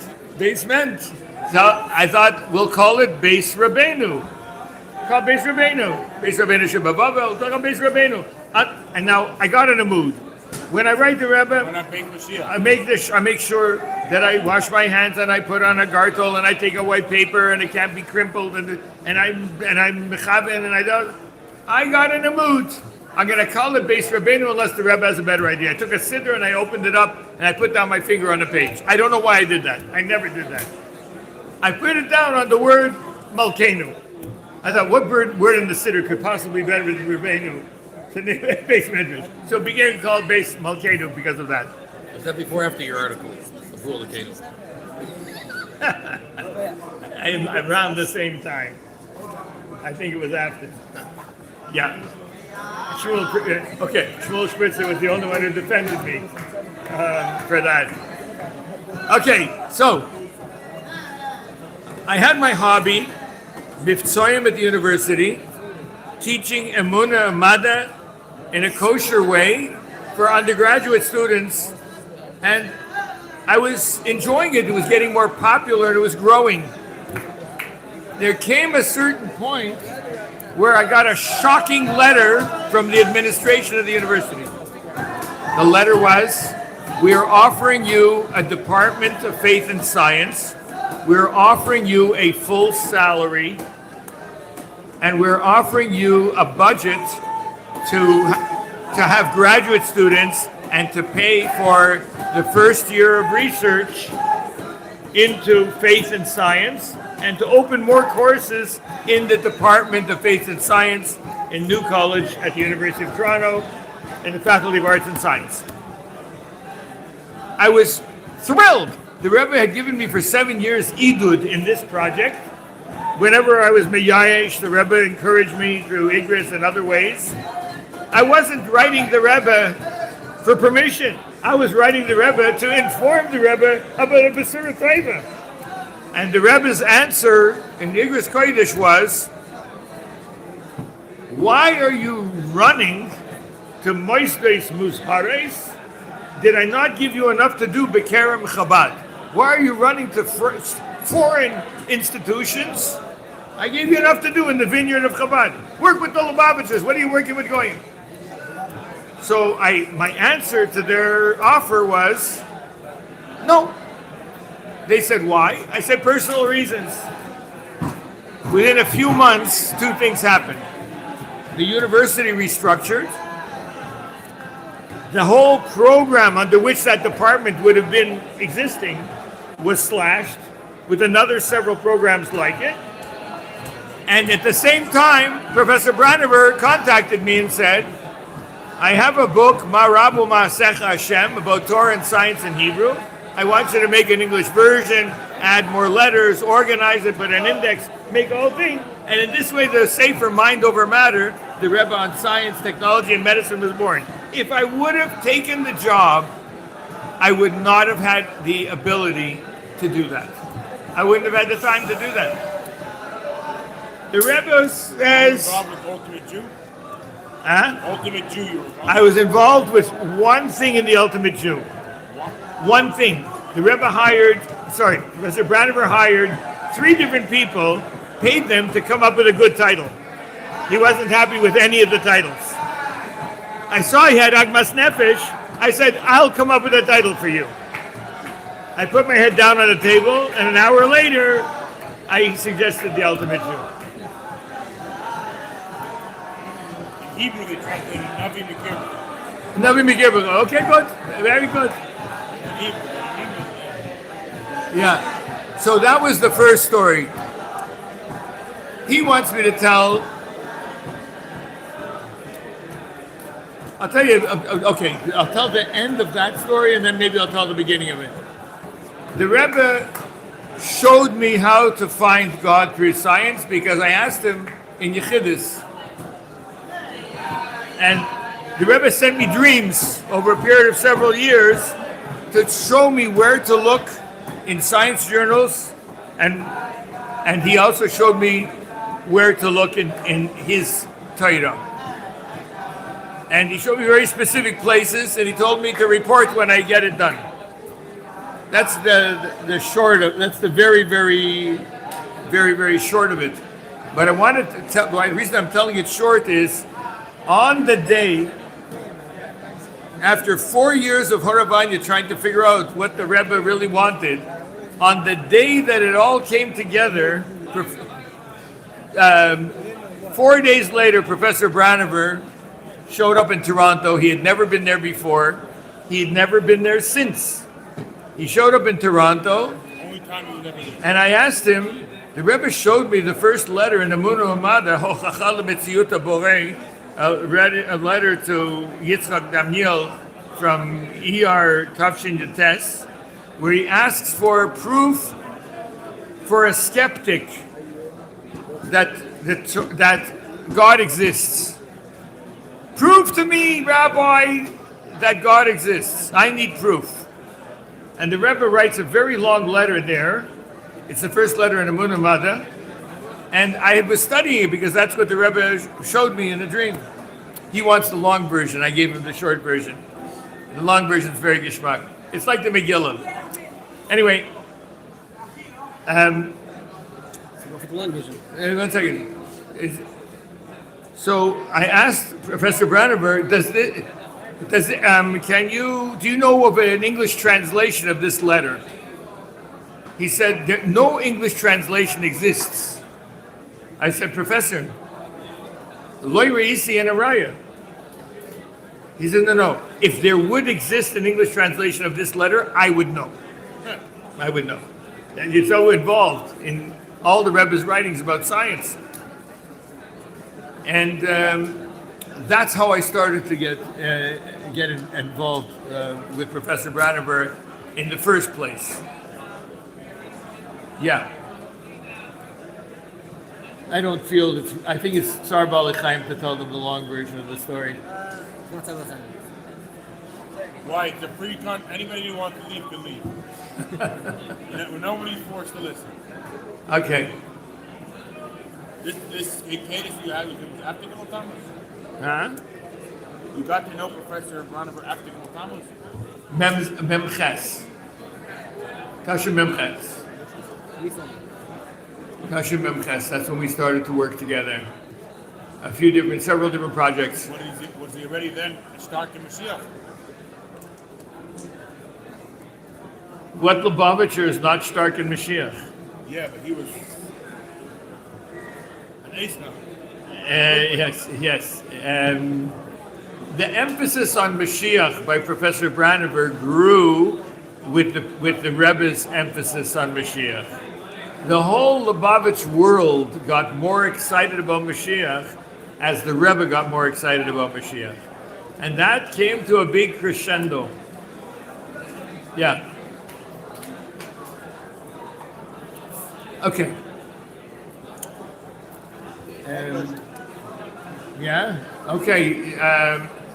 I will tell. He wants to know my story, and I'm going to tell my story. My background was very, very secular. On my mother's side, my father died. I was very young. I was 3 years old. On my mother's side, I was the fourth generation, not Shomer Shabbos. So there wasn't much Yiddishkeit in the family. Not much Yiddishkeit at all. But at a certain point, a goy called me an anti-Semite because I wouldn't date Jewish girls.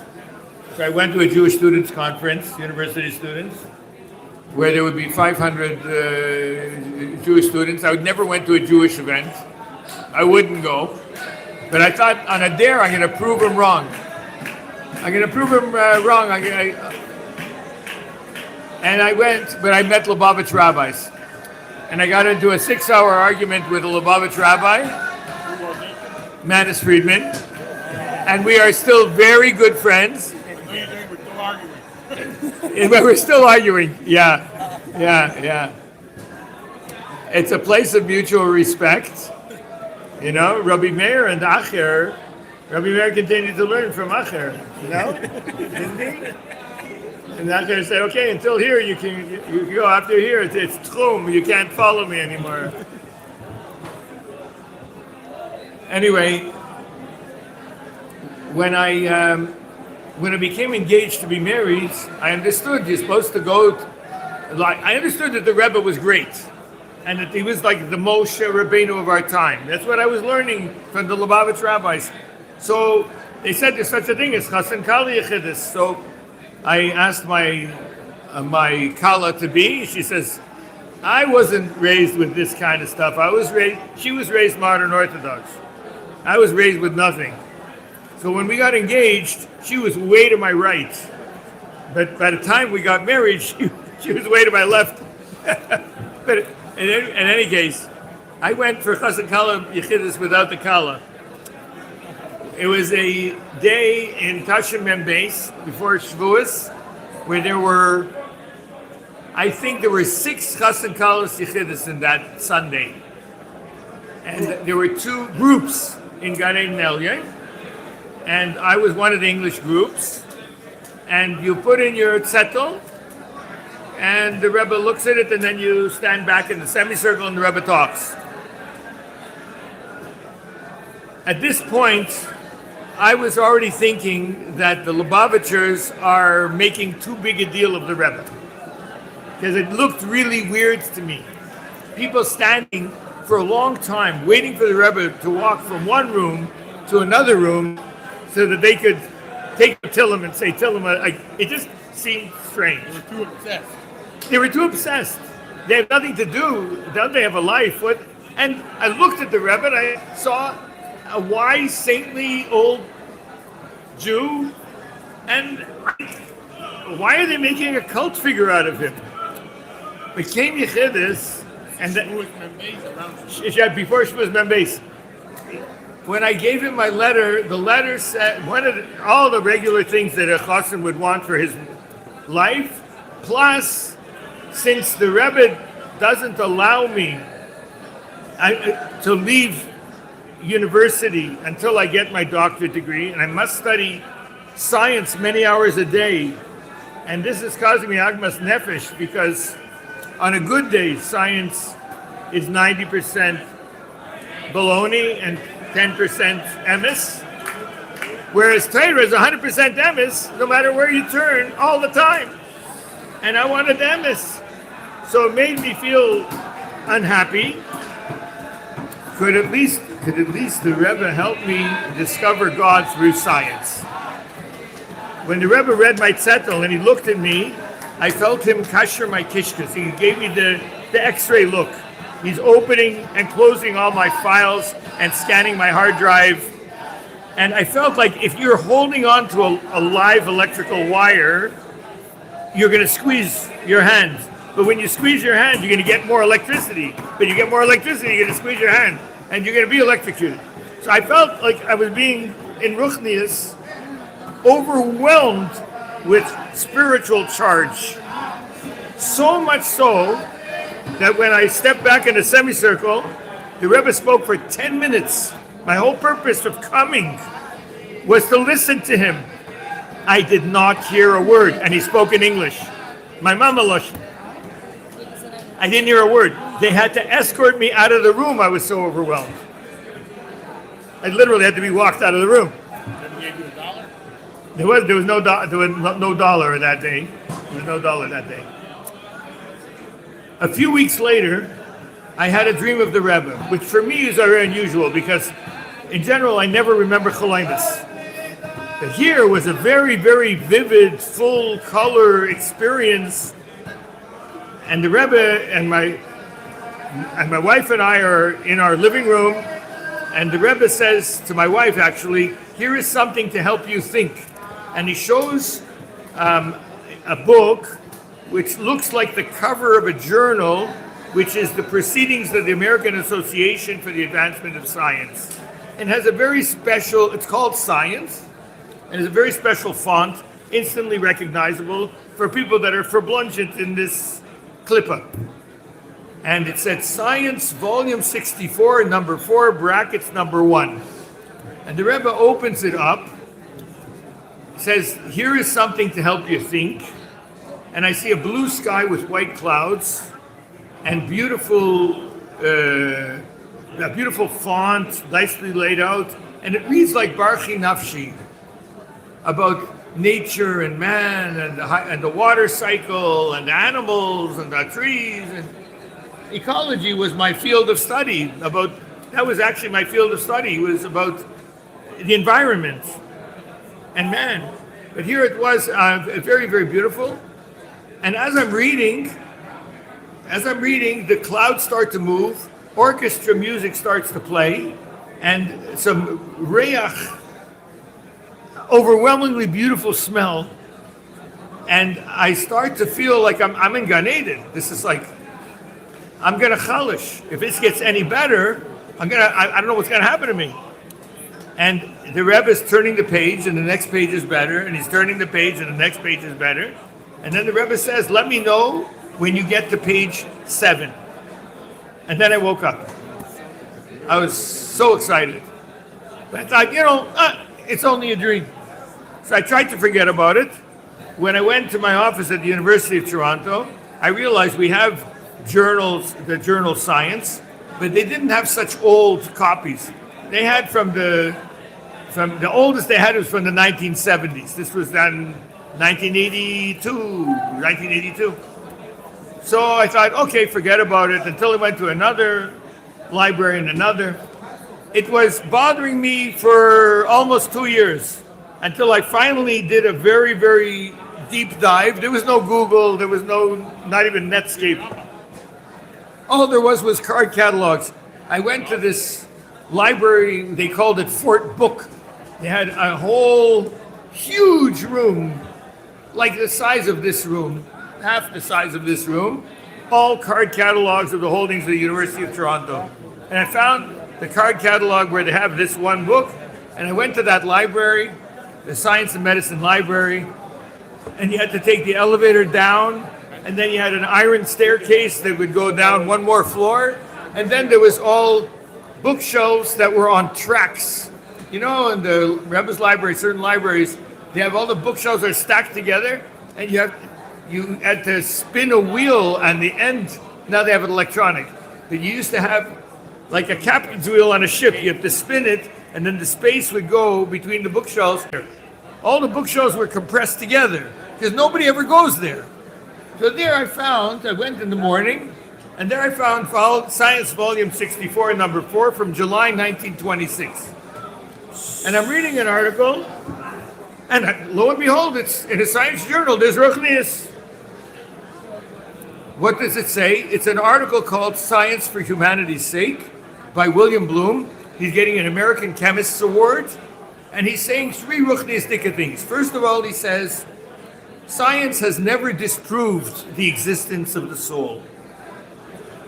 It then says, the scientist has an obligation to society to explain his findings in a way that are spiritually uplifting for society, because just like he's obliged to find ways to improve the material standard of living, the scientist is obliged to improve the spiritual standard of living.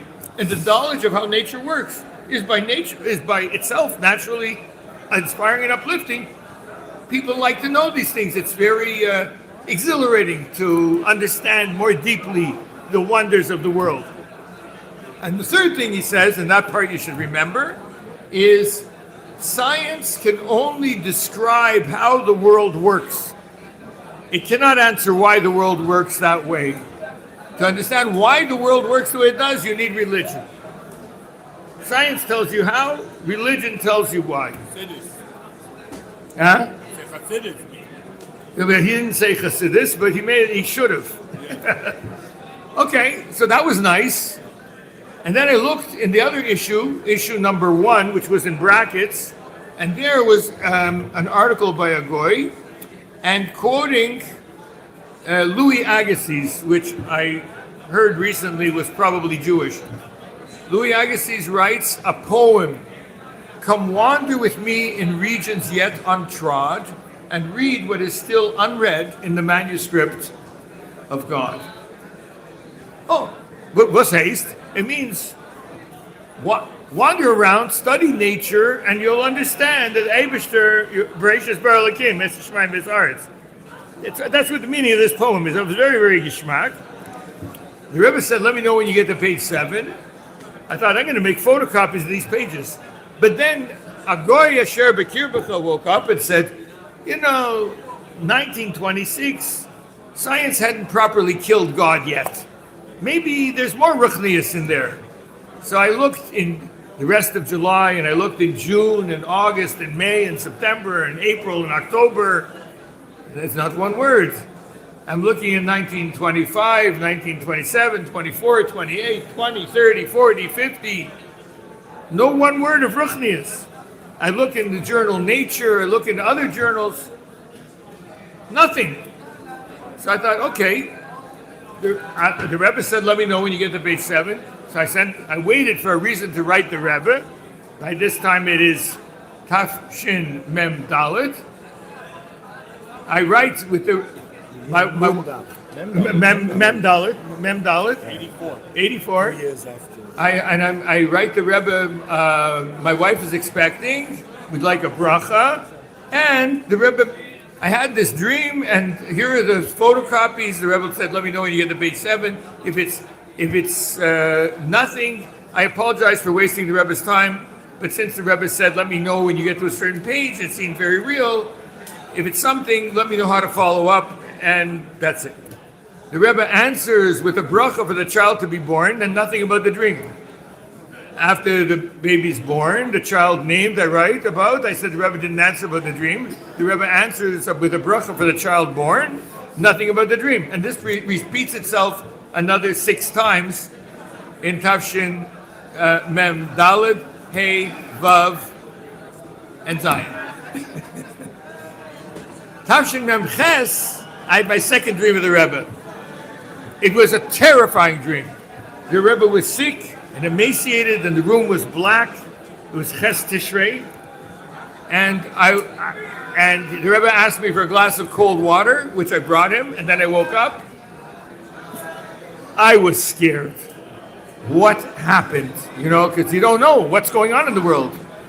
Lubavitch is nothing better than to be a Lubavitcher in Tavshin Memches. I mean, we're in the top of the world, and the Rebbe is leading, and everything is good. I was very scared. I came to the mikveh.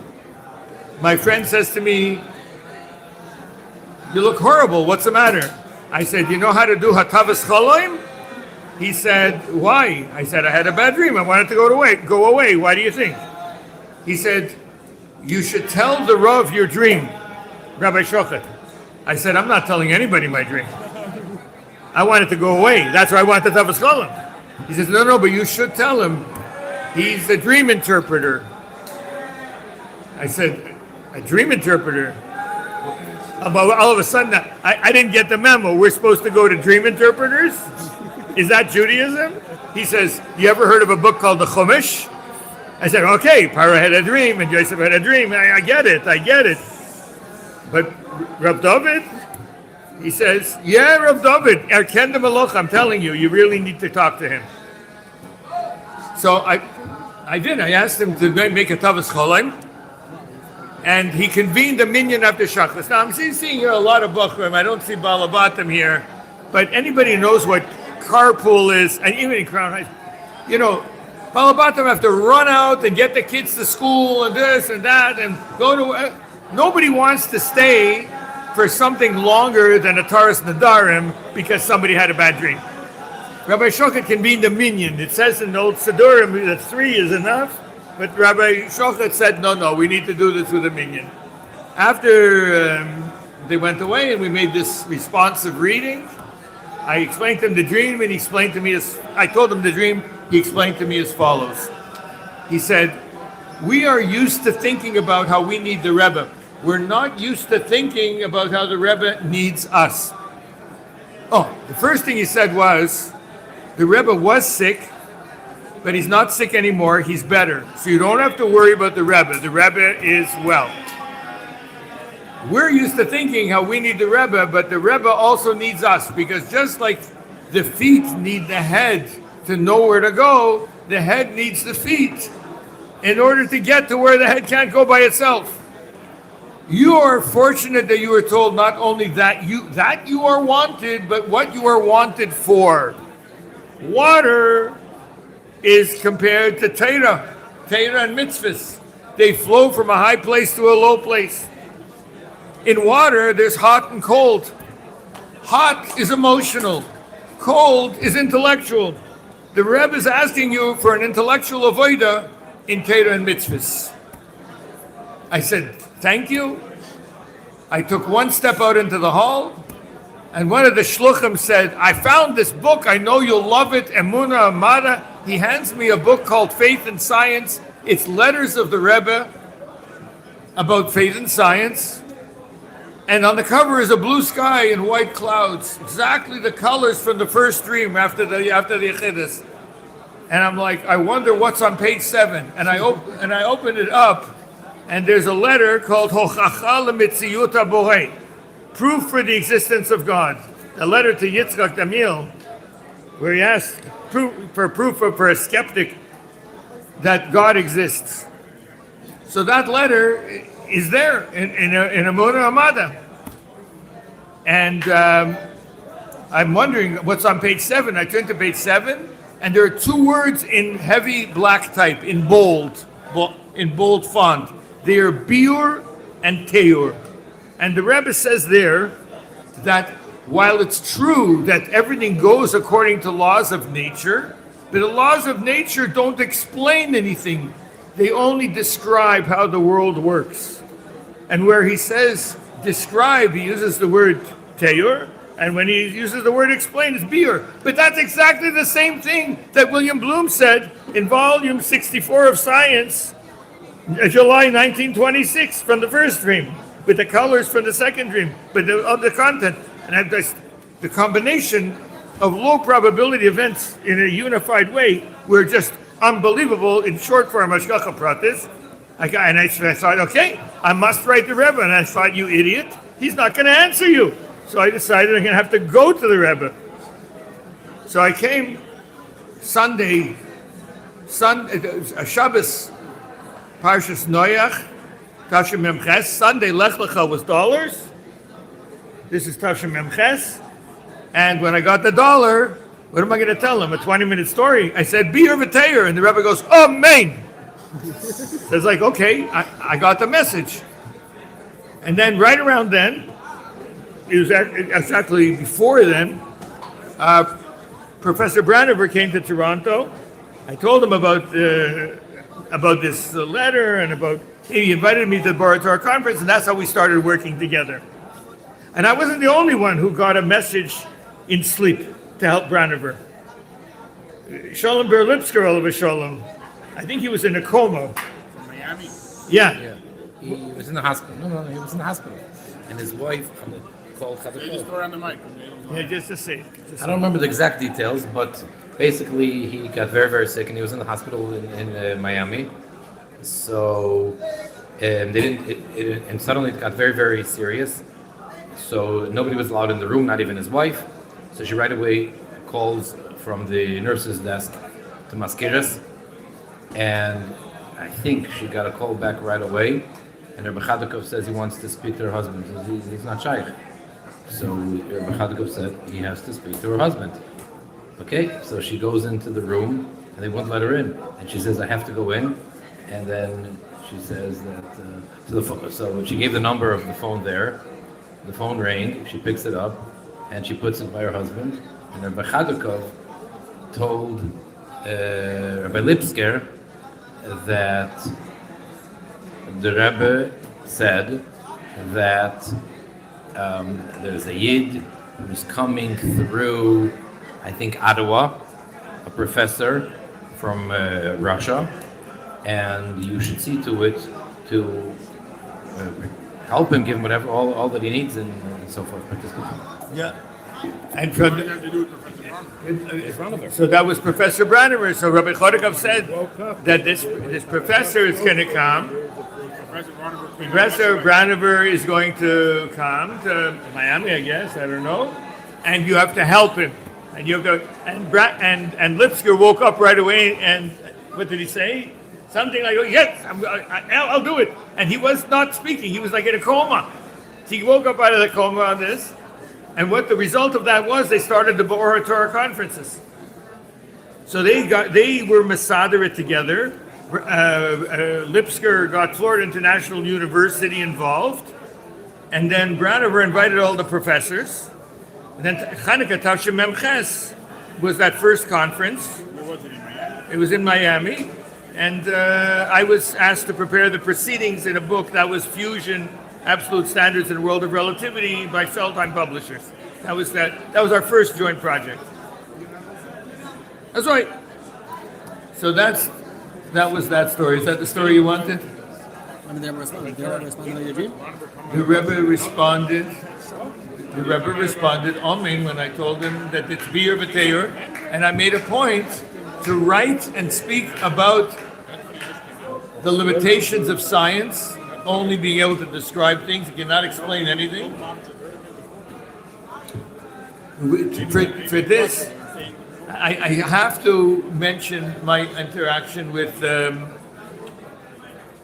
John Wheeler, and I've mentioned it also before here. Who did not hear about this? I see a lot of young people. A lot of people maybe didn't hear about it. It's also a Maisa with Rav David. Rav David tells me, he calls me after Shachris one morning to come to him. He says, "Did you get this month's Reader's Digest magazine?" I said, "No, I don't get those magazines anymore." He says, "Well, you have to get it. There's an article about John Wheeler. Did you ever hear about John Wheeler?" I said, "Yes, probably the greatest physicist since Einstein. He's world famous." Well, there's an interview with him in Reader's Digest, and he says things, and he asks questions, and we have answers. I want you to reach out to him. I want you to reach out to him and bring him close. I said, "John Wheeler is a goy." He said, "I didn't say be Megayer him. I said, reach out and bring him close." Sheva mitzvahs b'nei Noach. Shar Yichud B'Amuna, a goy has to know what is the Eibishter and how does it work with creation. This physicist, probably the greatest physicist since Einstein, he invented the concept of black holes.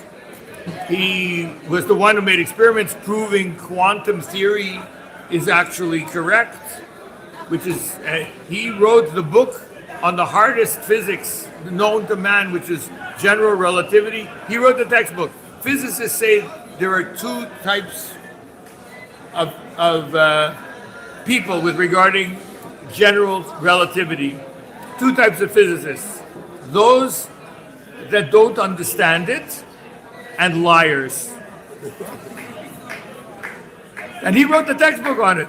Very smart guy. So I tried to reach out to him, Kafshin Mem Ches, but I dropped the ball. I said he was in university. Oh, first of all, what did he say in there?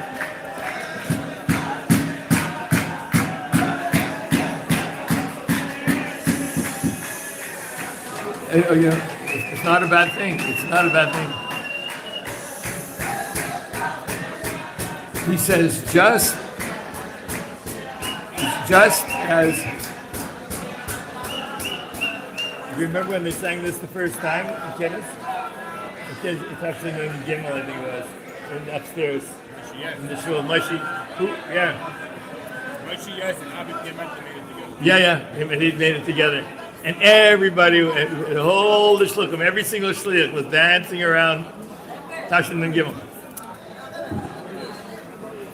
He says, just as we need the universe needs us. Because the equations that describe reality are such that without a human observer, the nature and its laws don't go from koyach to poyel. And he says it in English. Everything becomes only theoretical until there's a conscious, free-willed observer to what's called collapse the wave function.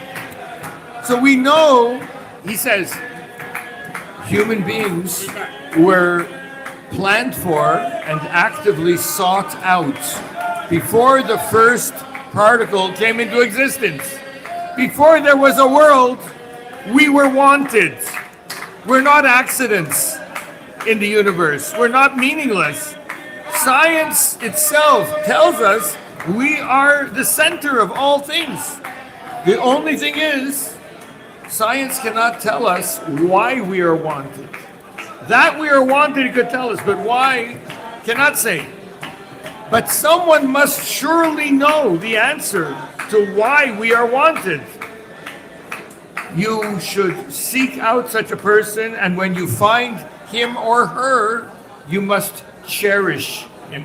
You must value, be meyaker this person who can tell you why we exist. This is what he writes in Reader's Digest for 27 million readers. Greatest physicist. So this is why Rabbi Shochet wanted me to find him. So it said over there, he was at the University of Texas at Austin. So I called the physics department. They said, well, you missed him. Where'd he go? UCLA. So I called to UCLA, to the physics department. He said, no, you missed him. He went to Belgium now. Okay, so I called to Belgium. I had no clue what language they were speaking. They didn't understand me. I didn't understand them. I dropped the ball.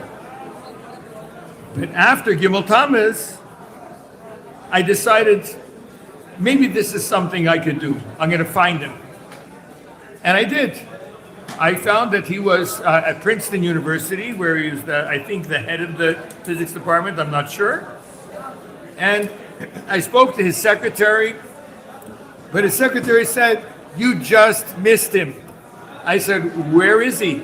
She said, he's on an island off the coast of Maine. I said, when's he coming back? She said, 6 months.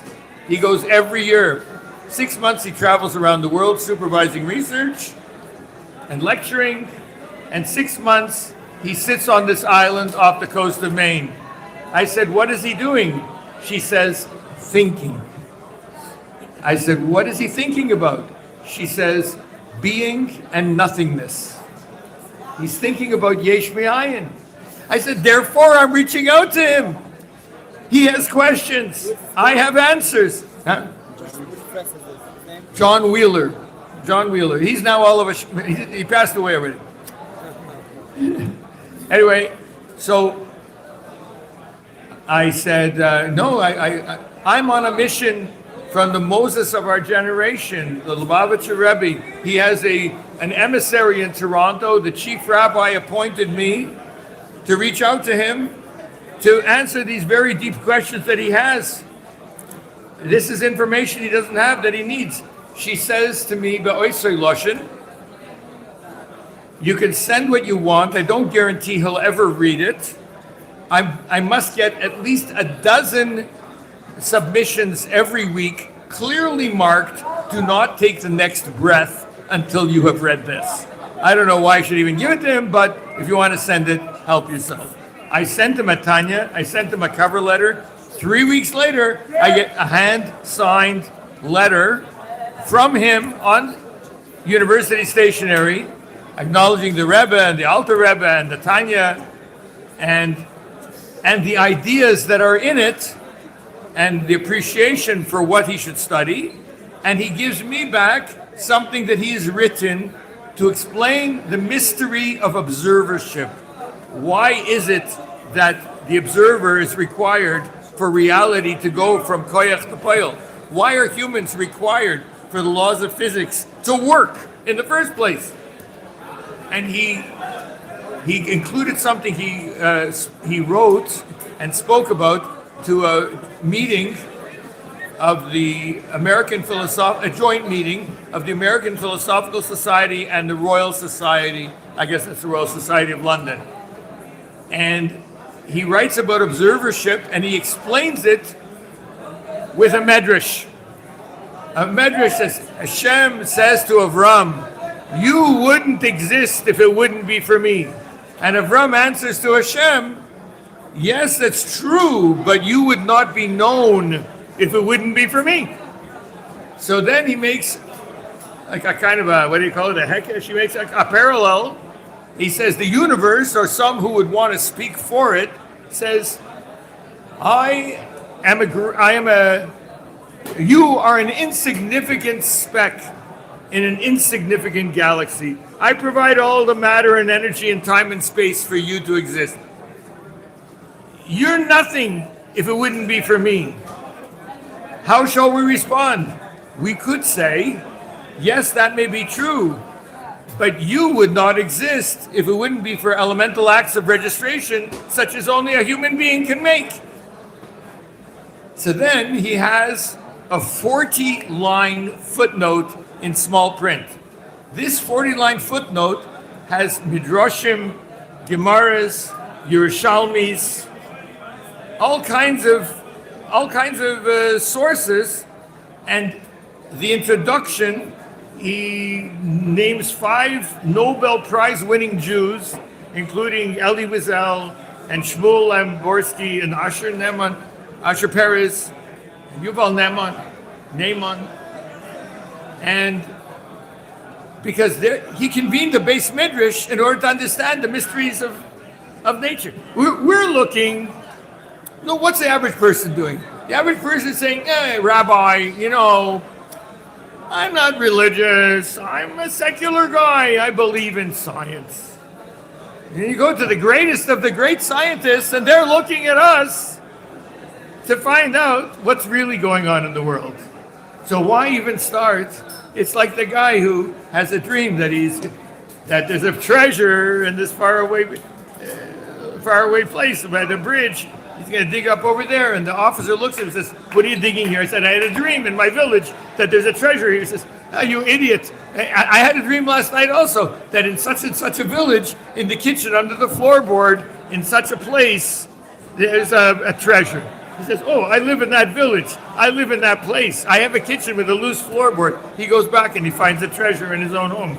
We had the treasure the whole time. You go on Mitzrayim and you can explain to them. The greatest scientists are looking at Yiddishkeit for answers.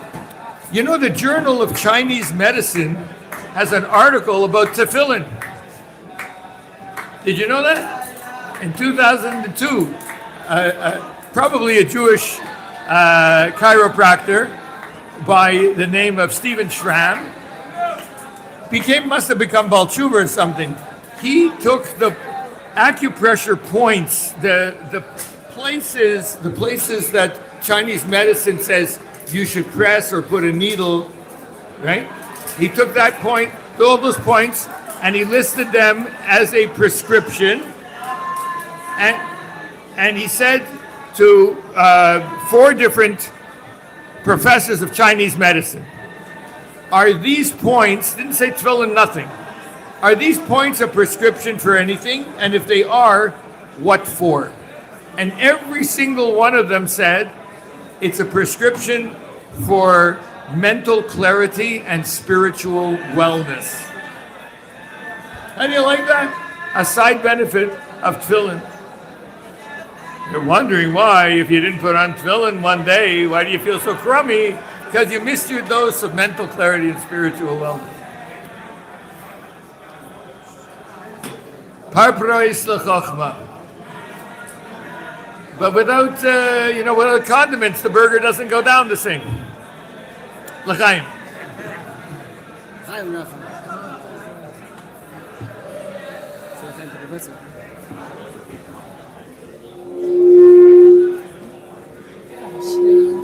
Ashreinu, Ashreinu, Ma'atev Chageinu, Ashreinu, Ashreinu, Ma'atev Chageinu, Ashreinu, Ashreinu, Ashreinu, Ma'atev Chageinu, Ashreinu, Ma'atev Chageinu, U'manayim, U'manayim, Gedaleinu, U'mayafa, Yerushalayim, Manayim Gairaleinu, Mayafa Yafa Yerushalayim. Manayim Gairaleinu, Mayafa Yafa Yerushalayim. Every night. Manayim Gairaleinu, Mayafa Yafa Yerushalayim. Oh, Manayim. Geraleinu, Mayafa Yafa Yerushalayim. Manayim, Manayim Geraleinu, Mayafa Yafa Yerushalayim.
Makrei ma'arein eina mina mida. Familiar? Again? Makrei ha'arein eina mina mida. Familiar? Yes. Of course. So it's a very interesting thing. Very interesting thing. If you measure the Aron, it exists in space. If you measure around the Aron, it doesn't exist in space. Right? Do we need to go through it? From one side, right?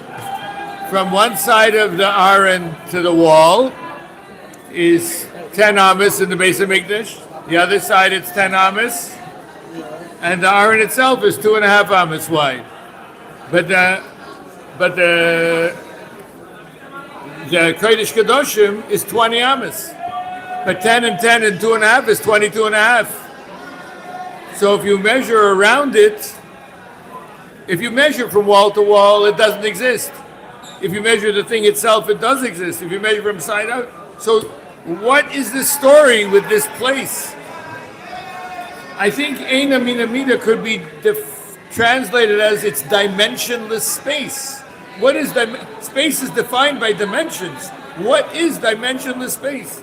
And why is that the place that the Eibusher is speaking from between the Keruvim and the Aron? Why is that such a holy place that the whole revelation of the Eibusher, Gira B'Tachleimen, is there? The Shechanti B'Seicham happens when you make a Mishkan, when you make a Mikdash. Asali Mikdash V'Shechanti B'Seicham. What is this specialty?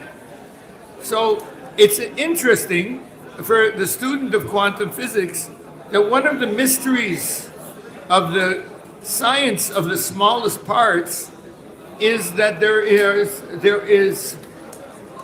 there are paradoxes. Atoms, electrons, protons, photons, neutrons, things that are an atom size or smaller, behave in very, very strange ways, different ways than big things behave. If you choose to observe them one way, they are a wave and they spread out to all places, like a wave of water that waves out. If you choose to observe it as a particle, it's in one place and not in another place. And your choice determines not only what it is, but what it was retroactively to when it was created. The observation, the choice of how to observe it, determines what it is. So what shall we say about the electron? Is it a wave or is it a particle? Well, if you measure it, it's a particle. If you measure about it, around it, it's a wave. And for example, if you have two slits in a barrier and you shoot an electron there, if you choose to see it as a wave, it went through both slits and creates an interference pattern on a screen behind these two slits. If you choose to set up counters to determine did it go through the left slit or the right slit, you'll see it goes through one slit and not the other. And you'll get point determinations. Like bullets. It'll just be like bullets on a target. And it won't have a wave pattern. It goes according to how you choose to observe it. But that's how it is. So all of reality has this quality, and Torah is telling us the way you look at things. This is what the Eibusher wants. If you want to know where God is in this bechira of how to look at the world. Tracht gut vet sein gut is physics. It's not a dream. It's not like mommy kiss it better, and it's not a placebo effect only. Although the placebo effect is real, is real as well. Physics took thousands of years to come to be able to understand Makoim ha'arein eina mina mina. But the other things that is about retroactive reality. How you observe the particle. I'll give you an example. If I have an electron gun and I shoot an electron and then it passes a barrier And only after it passes the barrier, I choose to either count the electrons like particles or watch their interference like a wave. I make a very rapid decision and I wait until after it passed the barrier. So when it passed the barrier, what was it then? It turns out that my later decision affects what it was retroactively to when it was created. So I'm changing the past. Where do we have changing the past in Yiddishkeit? Tshuva. You can rewrite your history by doing tshuva. But you can't just do a stum tshuva. You have to do a tshuva elah. You have to do a tshuva me'ava. You have to do not a particular tshuva, Hashamnu, Baganu, Gazalnu. We have to do that too. But we can rewrite the whole script. Science is catching up to Torah. That's what's happening. Non-locality. Here's a very strange thing. If you take alpha particles, you take helium nuclei, and you knock it at a block of, I don't remember what it was, I think zinc or something like this. And electrons go shooting off in opposite directions. These electrons are created in pairs. And these pairs are correlated. They're called entangled. No matter how far they are apart, if you can now choose to observe one of them as either spin, they have a spin. So you can either look at the spin and see it as spin up or spin down. If I choose spin up, the other one is going to have to be spin down. And it doesn't matter where it is in the world. And there's no ray and there's no communication and there's no signal between them. But observing one connects and determines the other one. Now, all of reality is entangled because there's a common origin, according to what they believe, a Big Bang. What's the Big Bang? Bereshis bara. Yehi or. Is it Big Bang? Everything is that interconnected. So when the difference between different spaces and times is an illusion, according to physics. What is the real reality? And now you get physics textbooks that say things like this. The ultimate ground of reality is an indivisible wholeness beyond space and time, which is conscious and interacts with human consciousness to bring physical reality from a potential to an actual state in every place and time. One more time with feeling. The ultimate ground, I'm quoting a physics book, the ultimate ground of reality is an indivisible wholeness, an achdus pshuta, yechida, it's a kind of a yechida, or maybe it's a soiviv, I don't know, maybe it's an atzmi, I don't know. An indivisible wholeness beyond space and time, which is conscious and interacts with human consciousness to bring reality from koyach to poyach.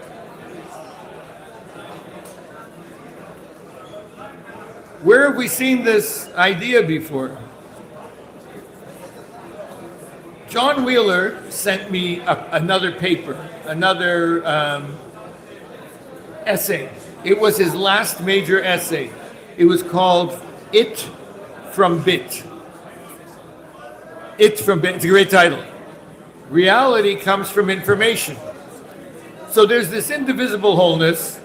How does it make physical world, right? He's thinking about Yesh Me'ayin for 6 months a year, sitting on an island off the coast of Maine.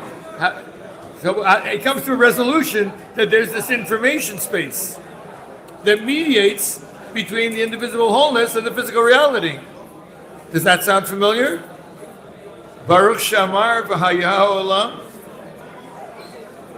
Information is in formation. Hamachadesh betuvei b'chol yom tomid ma'aseh bereishis. They're catching up. A Goyish Yaakov can understand Chassidus. In the 1960s, the physics departments were filled with people who wanted to study Zen Buddhism. Why? Because Western philosophy only can deal with what's logical. Eastern philosophy can deal with paradoxes. Davar v'hafuchai, it doesn't matter, Siyum and obey, it's fine. You expect to find a higher reality in things which don't really match together because paradox is embraced by Eastern religion. That is the fault of Lubavitchers, that a generation of physicists turned to Eastern religion. Because if they would have had my Marim, they would never bother playing in the dust with Eastern religion. We've got the real answers. Because the real natural phenomena devolved from the concepts of Chassidus. Chassidus is the template. So we have to reach out. If you, we have to reach out.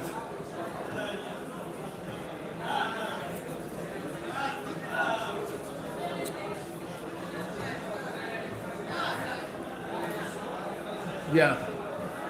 L'chaim. All right.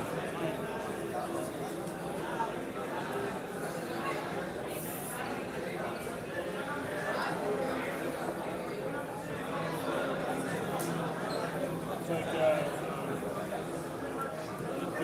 sleep. You don't know what it is. You know what it's not. But you come to a point where they call it the event horizon. Shlili is step 2. Step 3 is an atzmi. There's chiyuvi. What is God? He's a judge. He's a creator. You could say things about what he is and what he does. What is shlili? He's not limited by space. He's not limited by time. He's not limited by ruchnius. He's not limited by gashmias. And then you come to another level where chiyuvi and shlili are both batal to that next level. They have gotten there. They've gotten to this event horizon. They get to this where you can't say anything about it, and they know that that's what's really going on. Yeah.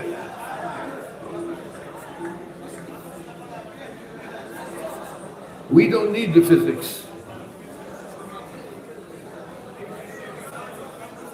We need to know that everything is ready for Geula, including science. Science came to Einad Milvade, science came to everything it needs to come to. It's not in the way at all.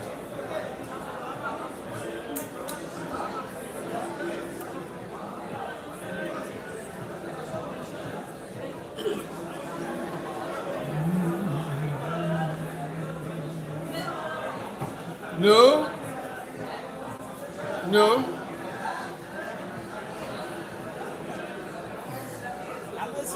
I'm listening too. You know, the old Fabrengens where everybody listens and nobody talks. Today everybody talks and nobody listens.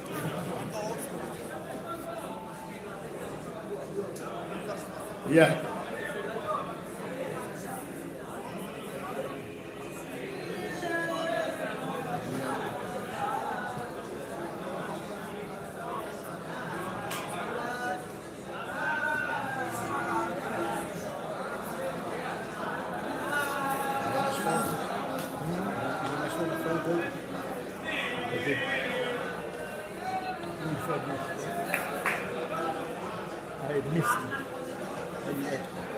He passed away from the Siyum while I was coming on.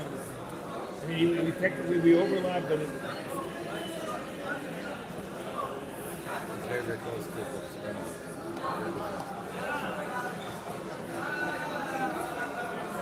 you have something to share from him? What you were saying though, when you touched it.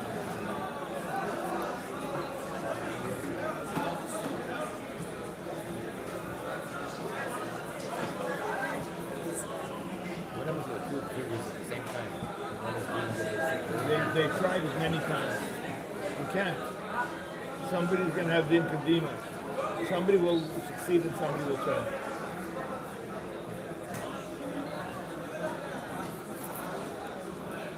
Maybe if they observe it opposite ways.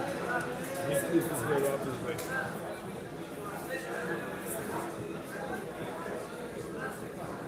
What's that thing called? The slit theory? The two-slit experiment. The two-slit experiment, delayed choice experiments. Wheeler invented those thought experiments and then sent people out to conduct them. That's also his chiddush. To make those, because already in the 1920s, when Niels Bohr and came up with quantum theory the way it's basically mapped out now, all those conclusions were known. All those paradoxes were known. But nobody was really talking about them, nobody understood them, they were not properly described. It took many years for it to get into the public consciousness, even among the physicists. In 1926, when Niels Bohr came to the University of Toronto, the same year that this other article was published, he came to the University of Toronto and he spoke for professors and graduate students in the physics department. After 1 hour, only the speaker and the journalist were awake. Everybody else in the room fell asleep.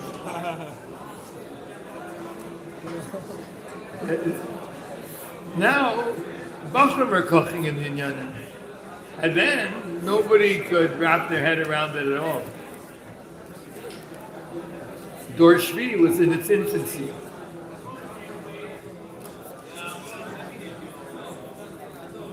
Yeah. I just you that everything.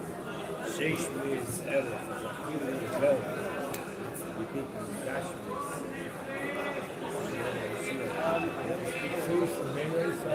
Six means elephant. Elephant 600, elephant 600, 6,600, 5,000? the there such enough here. No. Very front of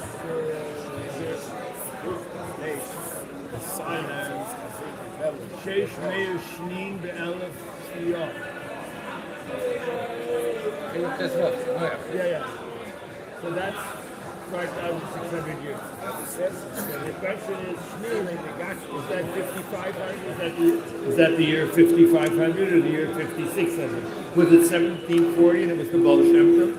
Or was it 1840 and it was the setting of the third? The Rebbe speaks about, writes about it in this. It's a little ambiguous also. Like basically, the science was developing, but the explosion of technology was at the end of the period. The the foundations were laid in the Baal Shem Tov's time, but in the Tzemach Tzedek's time was the Industrial Revolution. Avraham Sofer wrote about it. Yeah.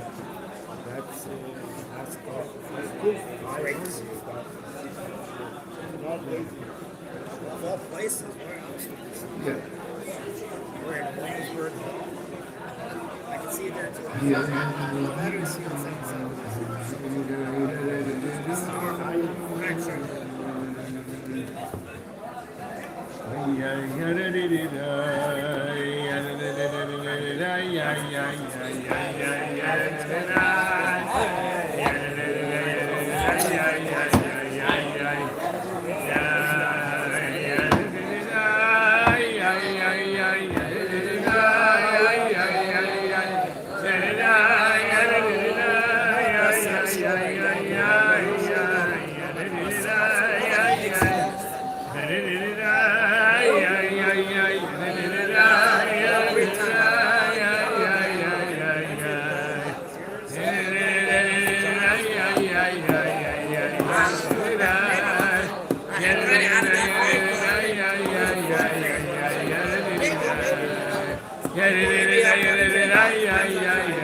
How do you stop this thing from making noise? Keep talking. Here, you hold this. Okay. I'm done. That's the beginning. It's warming up. What flavor is it, Toronto? What does this do? This turns it off?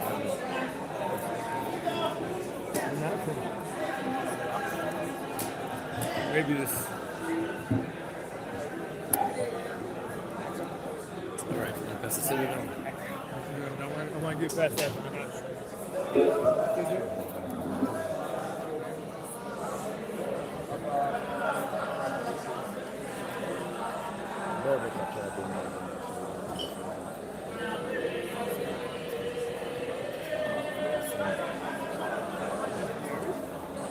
Rabbi Gottfried, you ever saw this? A Verbrenger in Kvachabad.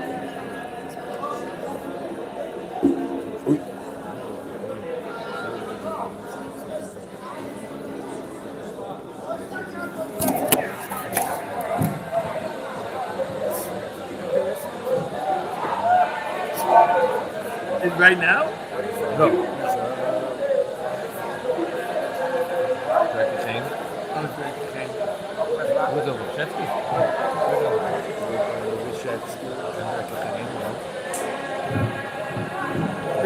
It's not milkshake, is it? No, Granola is there. I think Granover is there.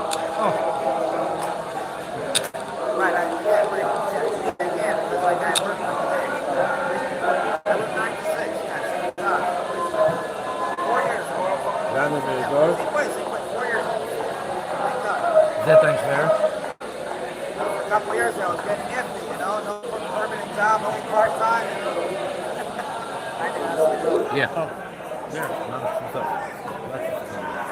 That's it. Oh, sure.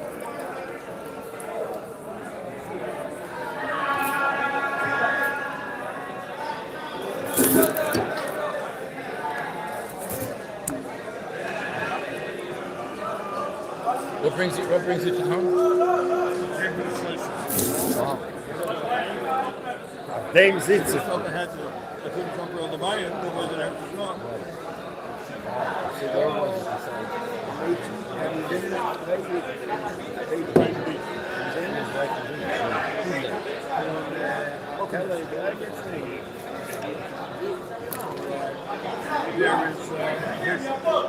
Here's Mayor and Bishop. There's my husband and all kinds of people whose names you would know but don't. Aggressive professor.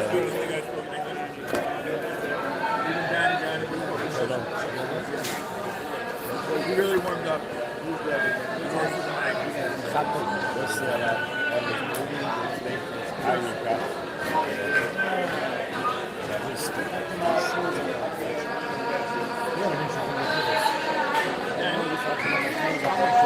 don't know the details. Something to the effect that he asked him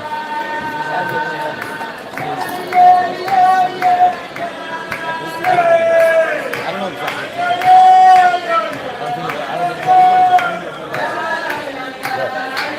Some circulate.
Was macht Professor Burton?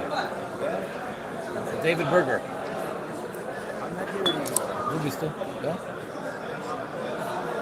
You reach a certain age. What are you involved in? Ruchnis, Kashmir? What are you involved in? Die Länder hat Siyum Harambam zurück, die Länder verbracht danach. Yeah. Für Weißes.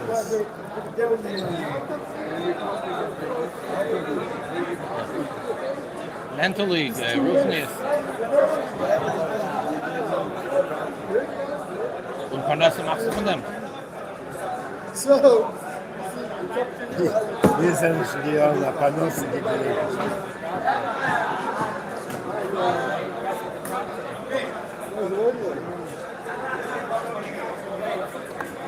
We'll be very clear. They want to know about the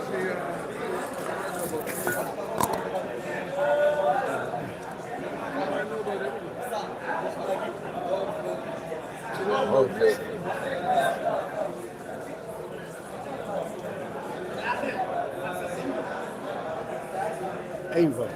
Ja, maar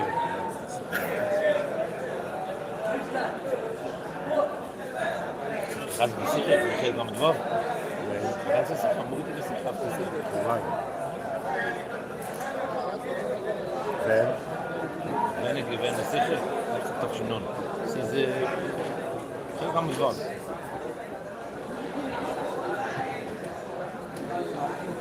Hoiku Hashem Kitoi. Wel gasten. Jede Sekunde sollten wir heute. Danke dir, Ebersche, war bis jetzt und wir werden verweitert.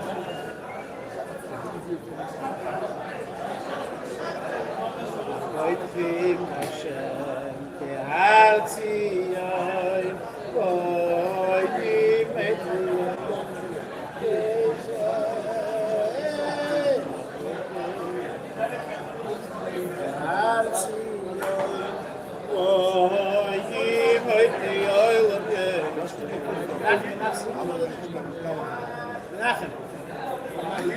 Ja.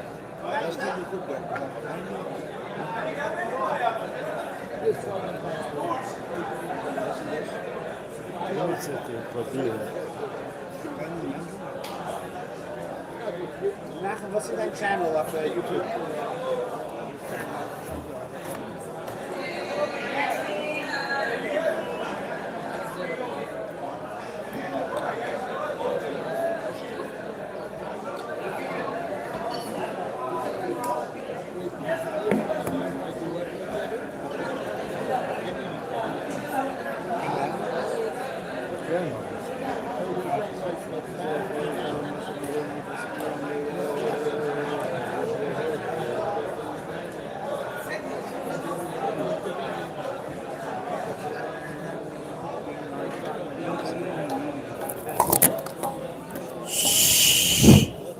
Rabbi sei me weln Menschen.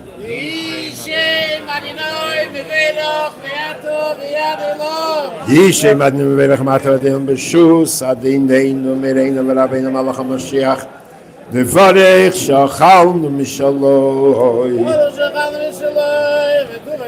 shachalnu mishaloi v'tevechayinu.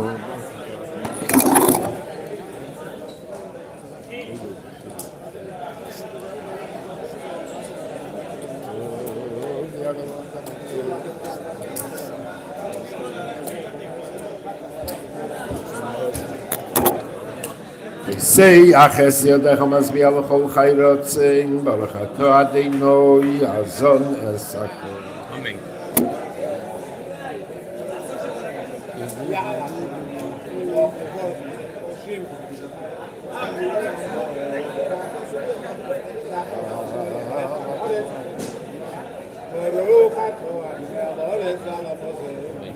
Al ha'oretz al hamazrach v'hamazrach. Malchus misdarim v'hamazrach. Le'einu zeneinu panseinu chatru. No, tatschin al loy v'dei matnas bos.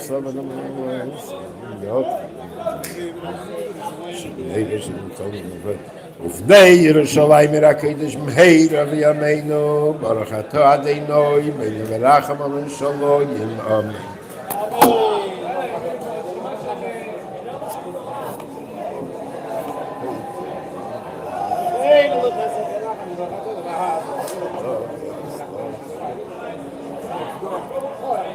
Next door. The presidential suite. The presidential suite of the Tower Hilton.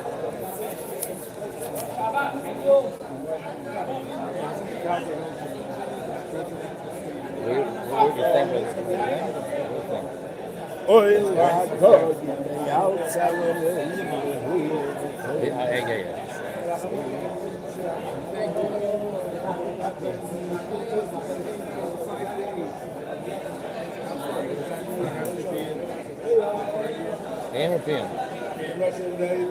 Nowadays, I would say at least an hour and a half.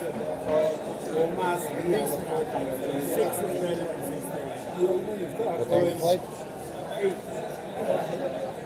I don't know.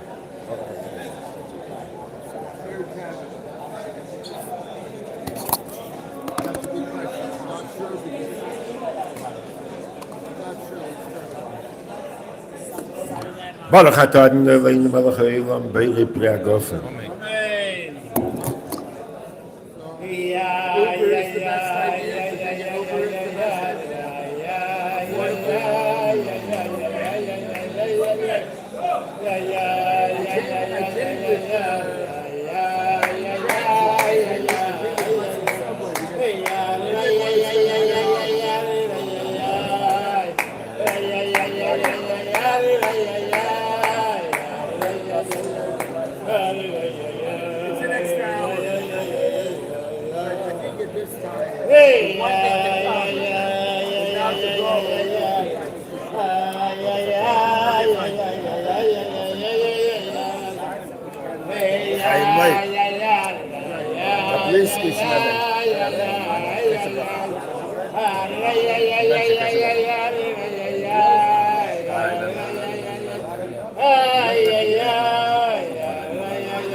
Leute, hab ich ihn gegeben.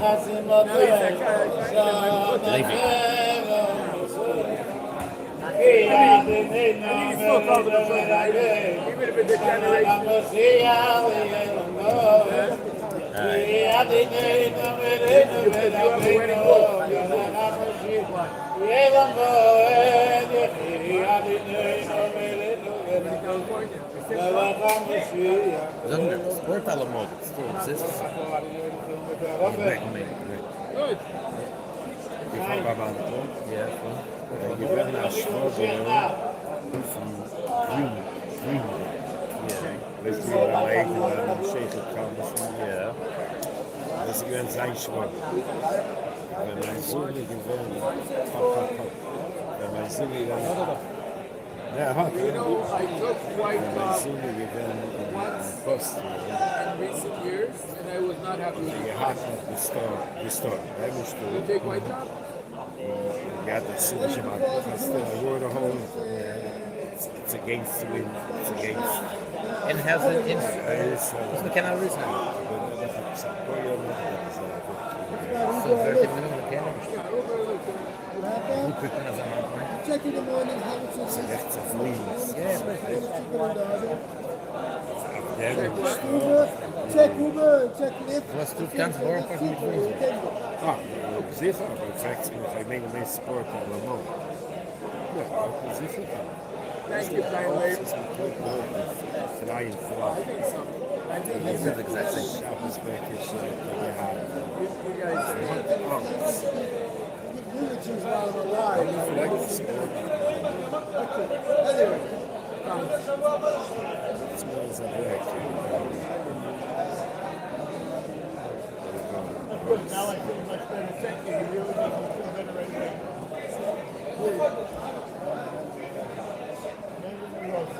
Active work.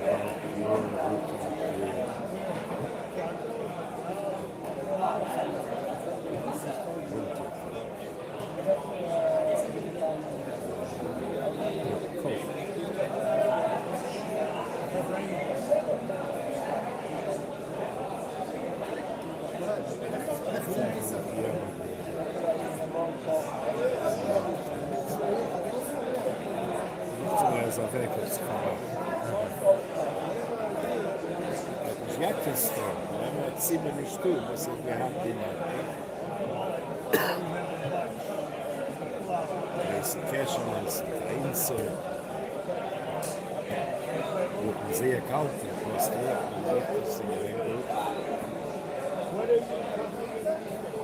Olha, Rafael,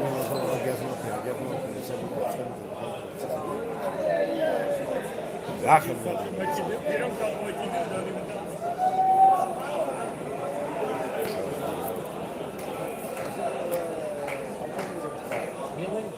Oh, I'm now in alternative healing also. In fact, I have a startup that looking for venture capital in alternative healing. But I also have a service business. Stable. I just don't like stability. It makes me nervous.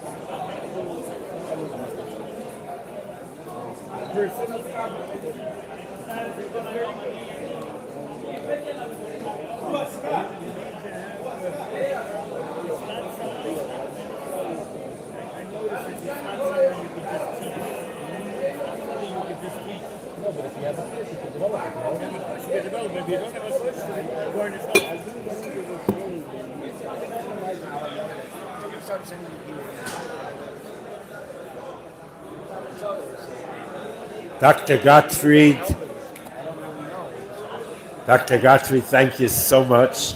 Any time that you're in New York, we invite you to come and verbringen bei Siyum Harambam. Please, Azagi Schmacker, verbringen mit Meises.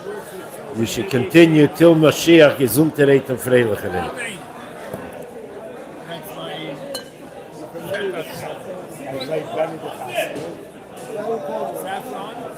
Time comes, local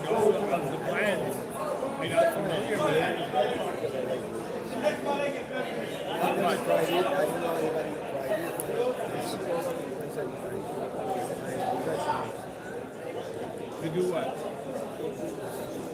Ruhig in the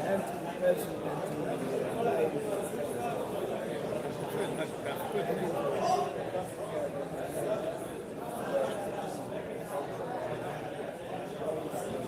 Thank you for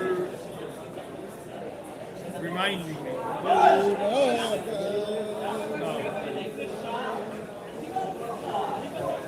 Somebody recommends to take vitamin B6, vitamin stress. Something to hear about. I went to a naturopath for the first time, a naturopath for the first time. They do such bizarre things. It was just so funny. No doctor could heal me. And the naturopath did so she has a lot of pro clients, big Ramona Toronto. She'd take my arm and I'd have to push my arm back and forth. She would ask questions and then she would apply pressure at a certain point and I would have to try to exert real pressure. And she could tell whether the answer was yes or no. She would ask diagnostic. And What was your issue? my issue was breathing. First of all, I had a 3-month cough that wouldn't go away. Cough. Like the letter before cough, right? Cough. So I had that, and then what started was I couldn't go up a flight of stairs without taking 2 or 3 minutes recovering. Never had it before. And the doctors couldn't do anything. So she did this thing with my arm, and then she had all these boxes of vials of homeopathic and yeah, put your hand on this, and I'm going to ask if the refu is in this box or in that box, and your arm is going to tell me. Maybe 50 times, up and down with the arm, and she said, in a week you'll start to feel better, and 2 weeks you'll be fine. And I looked at her, she goes, you can be skeptical, just don't oppose me. I said, okay. I am skeptical, I'm not opposing you, and I'm going to do it. In a week I started to feel better, in 2 weeks it was gone. I couldn't believe it. And when you go back to the doctors and talk to them, they say nonsense. Exactly. I'm telling you facts. Exactly. I dabble a little bit on that. Yeah. I use all kinds of approaches. The first guy there was a team, Israel, France, US, Canada, that researched homeopathy and put the first article on homeopathy in the early 1970s, the mid 1970s, in the journal Nature. It's a big fancy science, top journal. And then they were forced to retract because pharma pressured and they made us empower all the researchers. Yeah. I don't understand that scientifically it's hard to understand how it works. It could be impossible, so what? Not scientifically. Chemically, it makes no sense because it's energetic.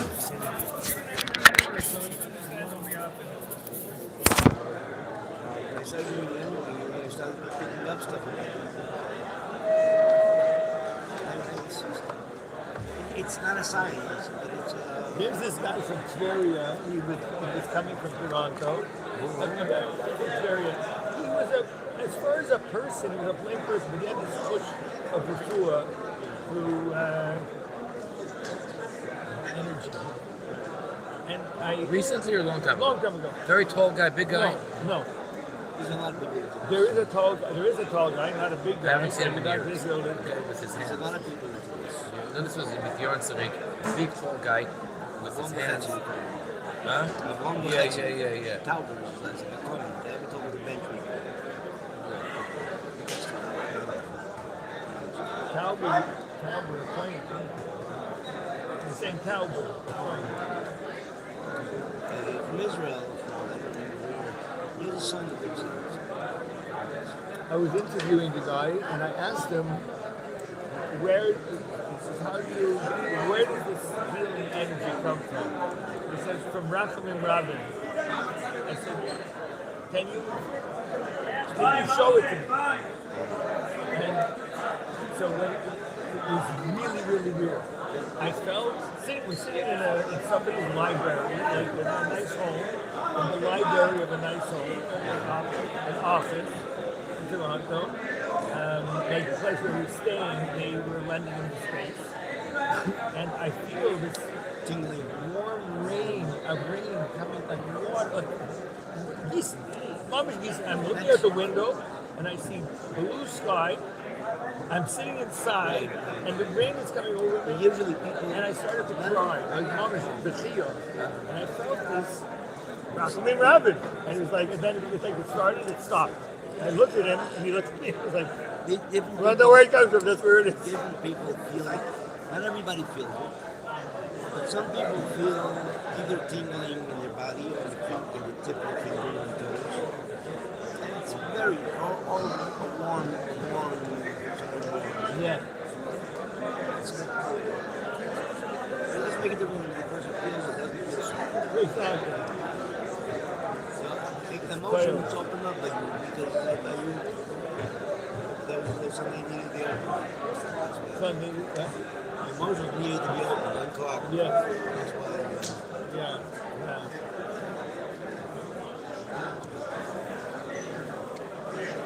That's the kind. Right, your father was a coin too.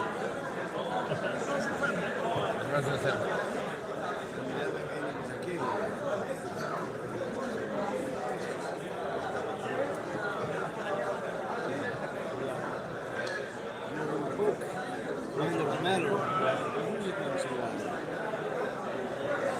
Look up something. I have to look up something.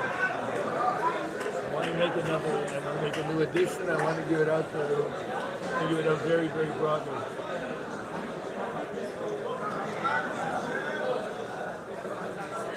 Looking for somebody who has a cup in the table. I don't have time.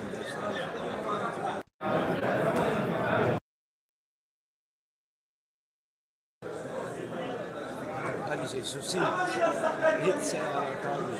Oh, good. Oh, you mean the medical part? Yeah. It's all very short. Very short excerpts of it. Sums up. Yeah, that was this. Medical, all kinds of medical, also emotional, that's mental health. Also, I mean, I look at other places, but that's what these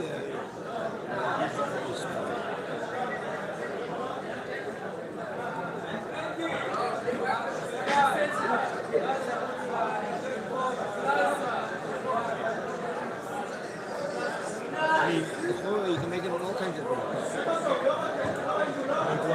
The refuah? People have problems with all kinds. And yeah, you should. You mean you can be mamshik in yonah not only with the derech refuah, with the energy healing? People claim all kinds of things. I detect a lot of times that people have problems with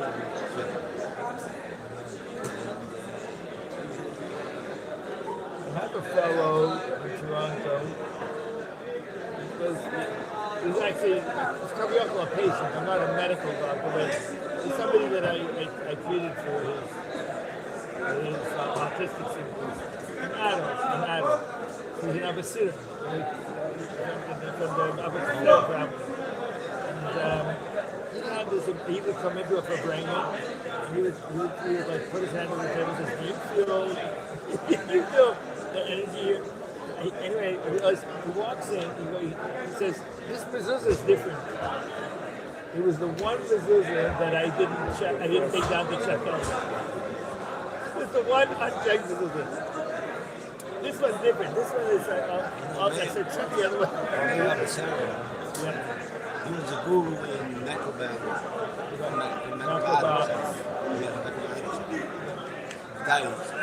I was told that when he came to Berkeley to talk about macrobiotics, it was like